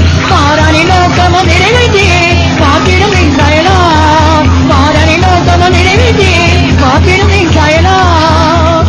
ஷிலபகரபகதுனாமாம் ஷிபலகதினாமகரபகதுனாமாம் ஷிபலகதினாமாரியாகரமாம் சபலகதிதா ஷிலபகரபாம் ஷிபலகதினாமகரபாம் சபலகதினாமகரபாம் சபலகதிரபகரபாம் சபலகதிதா பரிசுத்தரே நின் திருக்கரத்தில் படைத்திருந்த சமாயனையுமக்கே. பரிசுத்தரே நின் திருக்கரத்தில் படைத்திருந்த சமாயனையுமக்கே.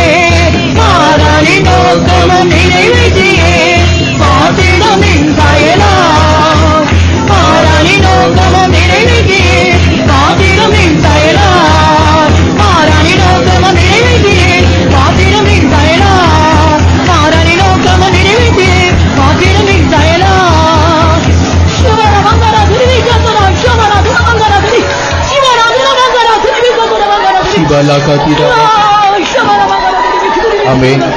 உன் இருதயத்துல நானும் பரிசுத்தமாக முடியுமா என்கிற கேள்வியோடும் அதைரியத்தோடு நீ காணப்பட்டிருக்கலாம். నీ యొక్క హృదయములో నేను కూడా పరిశుద్ధపరచబడగలనా అనే ప్రశ్నతో అధైర్యముతో ఉండవచ్చును. உனக்குள்ளே உண்டாயிருக்கிறதான அதைரியங்கள் சந்தேகங்களும் விஷயம் அல்ல.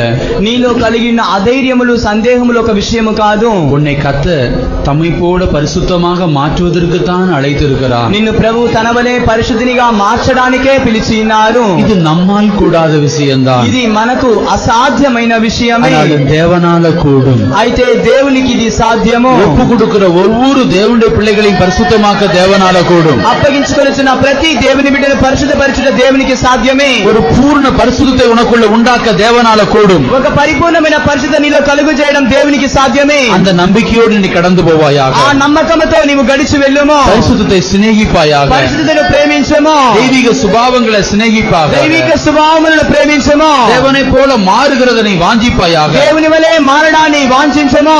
ஆம், அவர் இருக்கிற வண்ணமாகவே நாம் அவரை சந்திக்க வேண்டியவர்கள். ఆయన ఉన్న రీతిగానే మనం ఆయనను సంధించవలసిన వారము. அவர் வரும்பொழுது அவர் இருக்கிற வண்ணமாகவே அவரை நாம் சந்திப்போம். ఆయన ఏతించేటప్పుడు ఆయన ఉన్న రీతిగానే మనం ఆయనను సంధించుదము. அவர் பூர்ண சற்குணராக இருக்கிறது போல நாமும் பூர்ண சற்குணராக மாறி அவரை சந்திப்போம். ఆయన పరిపూర్ణ సద్గుణుడై రీతిగానే మనము కూడా పరిపూర్ణగా మారి ఆయనను సంధించుదము. இதை கர்த்தர் நமக்குள்ள செய்வார். దీనిని ప్రభువు మనలో చేయును. உன்னை நிச்சயமாய் பரிசுத்தமாக்குவார். నిన్ను నిశ్చయముగా పరిశుద్ధపరచును. சீயோன் நிமித்தம் எருசலேம் நிமித்தமாக அவர் மௌனமாக இருக்க மாட்டார். సీయోను విషయమై యెరూషలేము విషయమై ఆయన మౌనముగా ఉండడు. அதன் நீதியை பிரகாசிக்க செய்வார். దాని నీతిని ప్రకాశింపజేయును. அந்த ரட்சிப்பை எரிகிற தீவட்டியை போல் அவர் பிரகாசிக்க ఆయన செய்வார். రక్షణను ప్రజ్వలించే దీపం వలె ప్రకాశింపజేయును. இதை கர்த்தர் செய்வார், நீ கலங்காதே. దీని ప్రభువు చేయును, కలవరపడకుము. கர்த்தர் உனக்குள்ள இந்த வேலையை செய்து முடிப்பார். ప్రభు ఈ పని నీలో చేసి ముగించును. அவர்தான் நம்முடைய விசுவாசத்தை துவக்கிறவரும் முடிக்கிறவருமாக இருக்கிறார். ఆయనే మన విశ్వాసమును ప్రారంభించిన వాడు ముగించువాడై இந்த ఉన్నాడు. விசுவாச ஜீவியத்தை நமக்குள்ள துவக்கி இருக்கிறவர் அதை முடித்து ఈ வைப்பார். విశ్వాస జీవితాన్ని మనలో ప్రారంభించిన వాడు ముగించెను. பரிசுத்தத்தின் வேலையை ஆரம்பித்திருக்கிறவர் பரிசுத்தத்தின் வேலையை முடித்து வைப்பார். పరిశుద్ధ క్రియను ప్రారంభించిన వాడు పరిశుద్ధపరిచే క్రియను ముగించెను. நாம் பரிசுத்தமாவோ,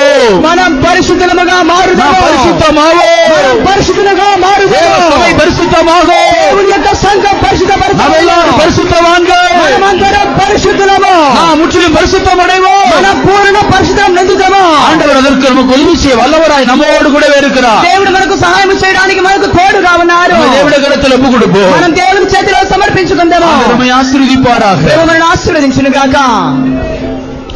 தேவனை நாம் ஸ்தோத்திரிப்போம்.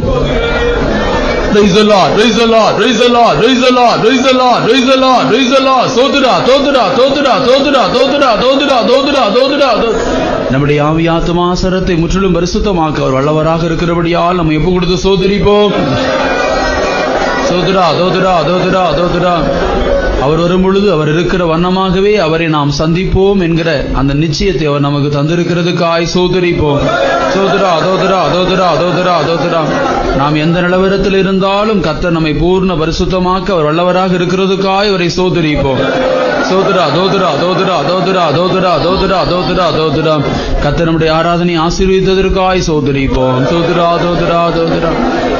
பிதா குமாரன் பரிசுத்த ஆவியாகிய தேவனை ஸ்தோத்திரிப்போம். ஸ்தோத்திரம், ஸ்தோத்திரம், ஸ்தோத்திரம், ஸ்தோத்திரம். இந்த தேவன் சதா காலங்கள் நம்மோடு நம்ம நடத்தும்படியாய் ஸ்தோத்திரிப்போம். ஸ்தோத்திரம், ஸ்தோத்திரம். இவர் சீக்கிரம் வெளிப்பட போறதுக்காய் ஸ்தோத்திரிப்போம்.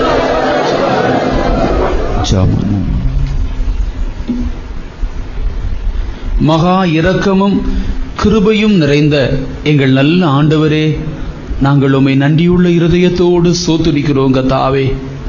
ஆண்டவரே, எங்களை ரட்சித்த நோக்கம் நாங்கள் ஒரு பூர்ண பரிசுத்தத்தை அடைந்து கொள்ள வேண்டும் என்பதற்காகத்தான் எங்களை நீர் ரத்தம் சிந்தி மீட்டெடுத்திருக்கிறீர் கர்த்தாவே. அந்த நோக்கத்தை நாங்கள் இந்த ஆராதனை வேளை விளங்கி கொண்டோம்.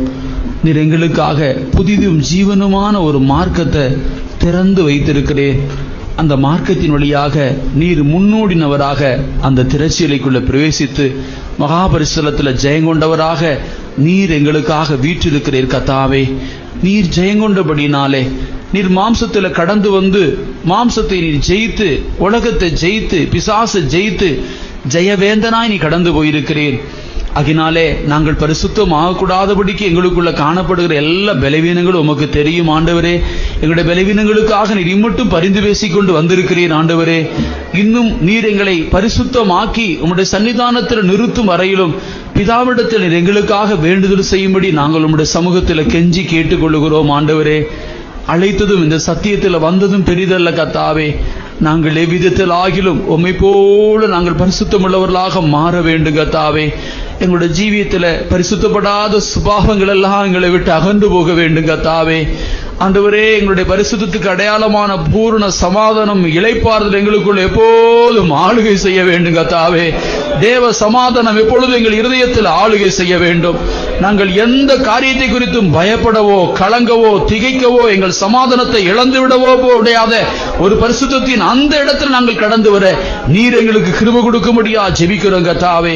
நீர் எந்த சோதனைக்குள் எங்களை நடத்தினாலும் நாங்களோ பூர்ண சமாதானம் உள்ளவர்களாய் ஜீவிக்கத்தக்கதான அந்த பரிசுத்தத்தின் அனுபவத்தை ஆண்டவரே நாங்கள் எங்கள் ஆவி ஆத்மா சரீரத்தில் அடைந்து கொள்ள நீர் எங்களுக்கு உதவி செய்யும்படியாக நாங்கள் ஜெபிக்கிறோம்.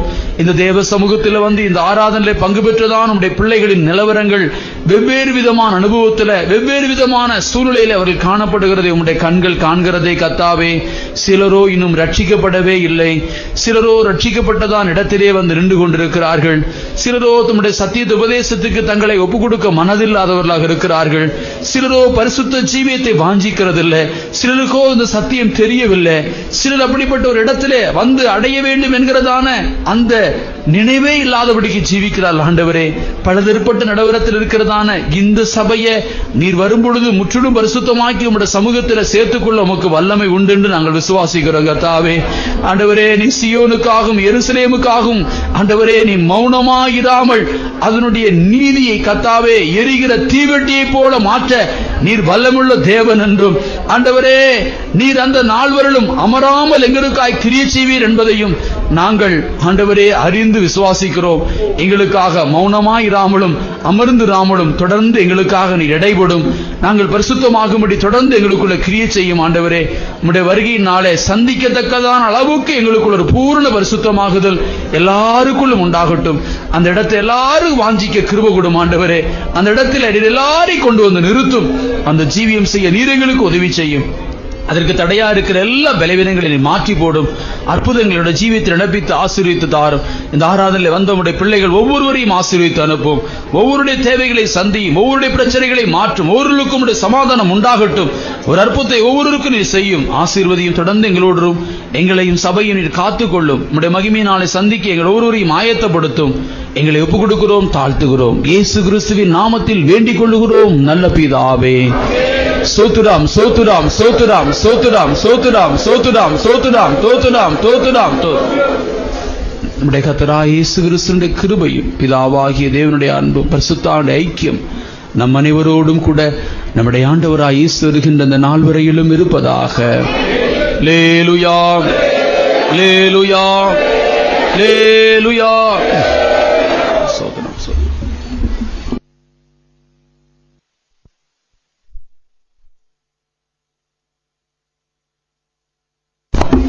அல்லேலூயா. ஒரு நிமிடம் எல்லாரும் உட்காருங்க. குழந்தை பிரதிஷ்டை ஒன்று இருக்கிறது, அது முடிந்த பிறகு போகலாம். எல்லாரும் உட்காருங்க.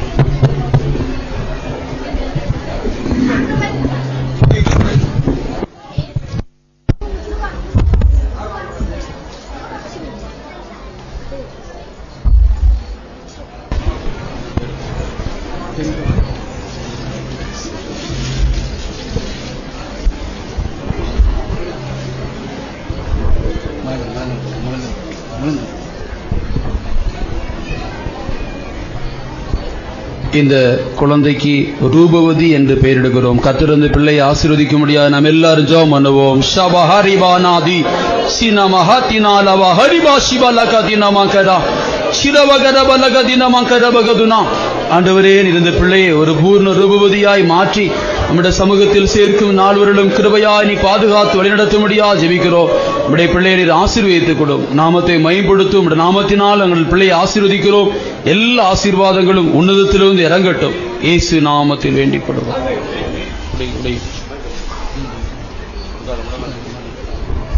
இந்த பிள்ளையினுடைய பெற்றோருக்காக நாம் ஜெபம் பண்ணுவோம். ஆண்டவரே, பிள்ளை வளர்க்கத்தக்கதான கிருபையை கொடுக்க வேண்டும்.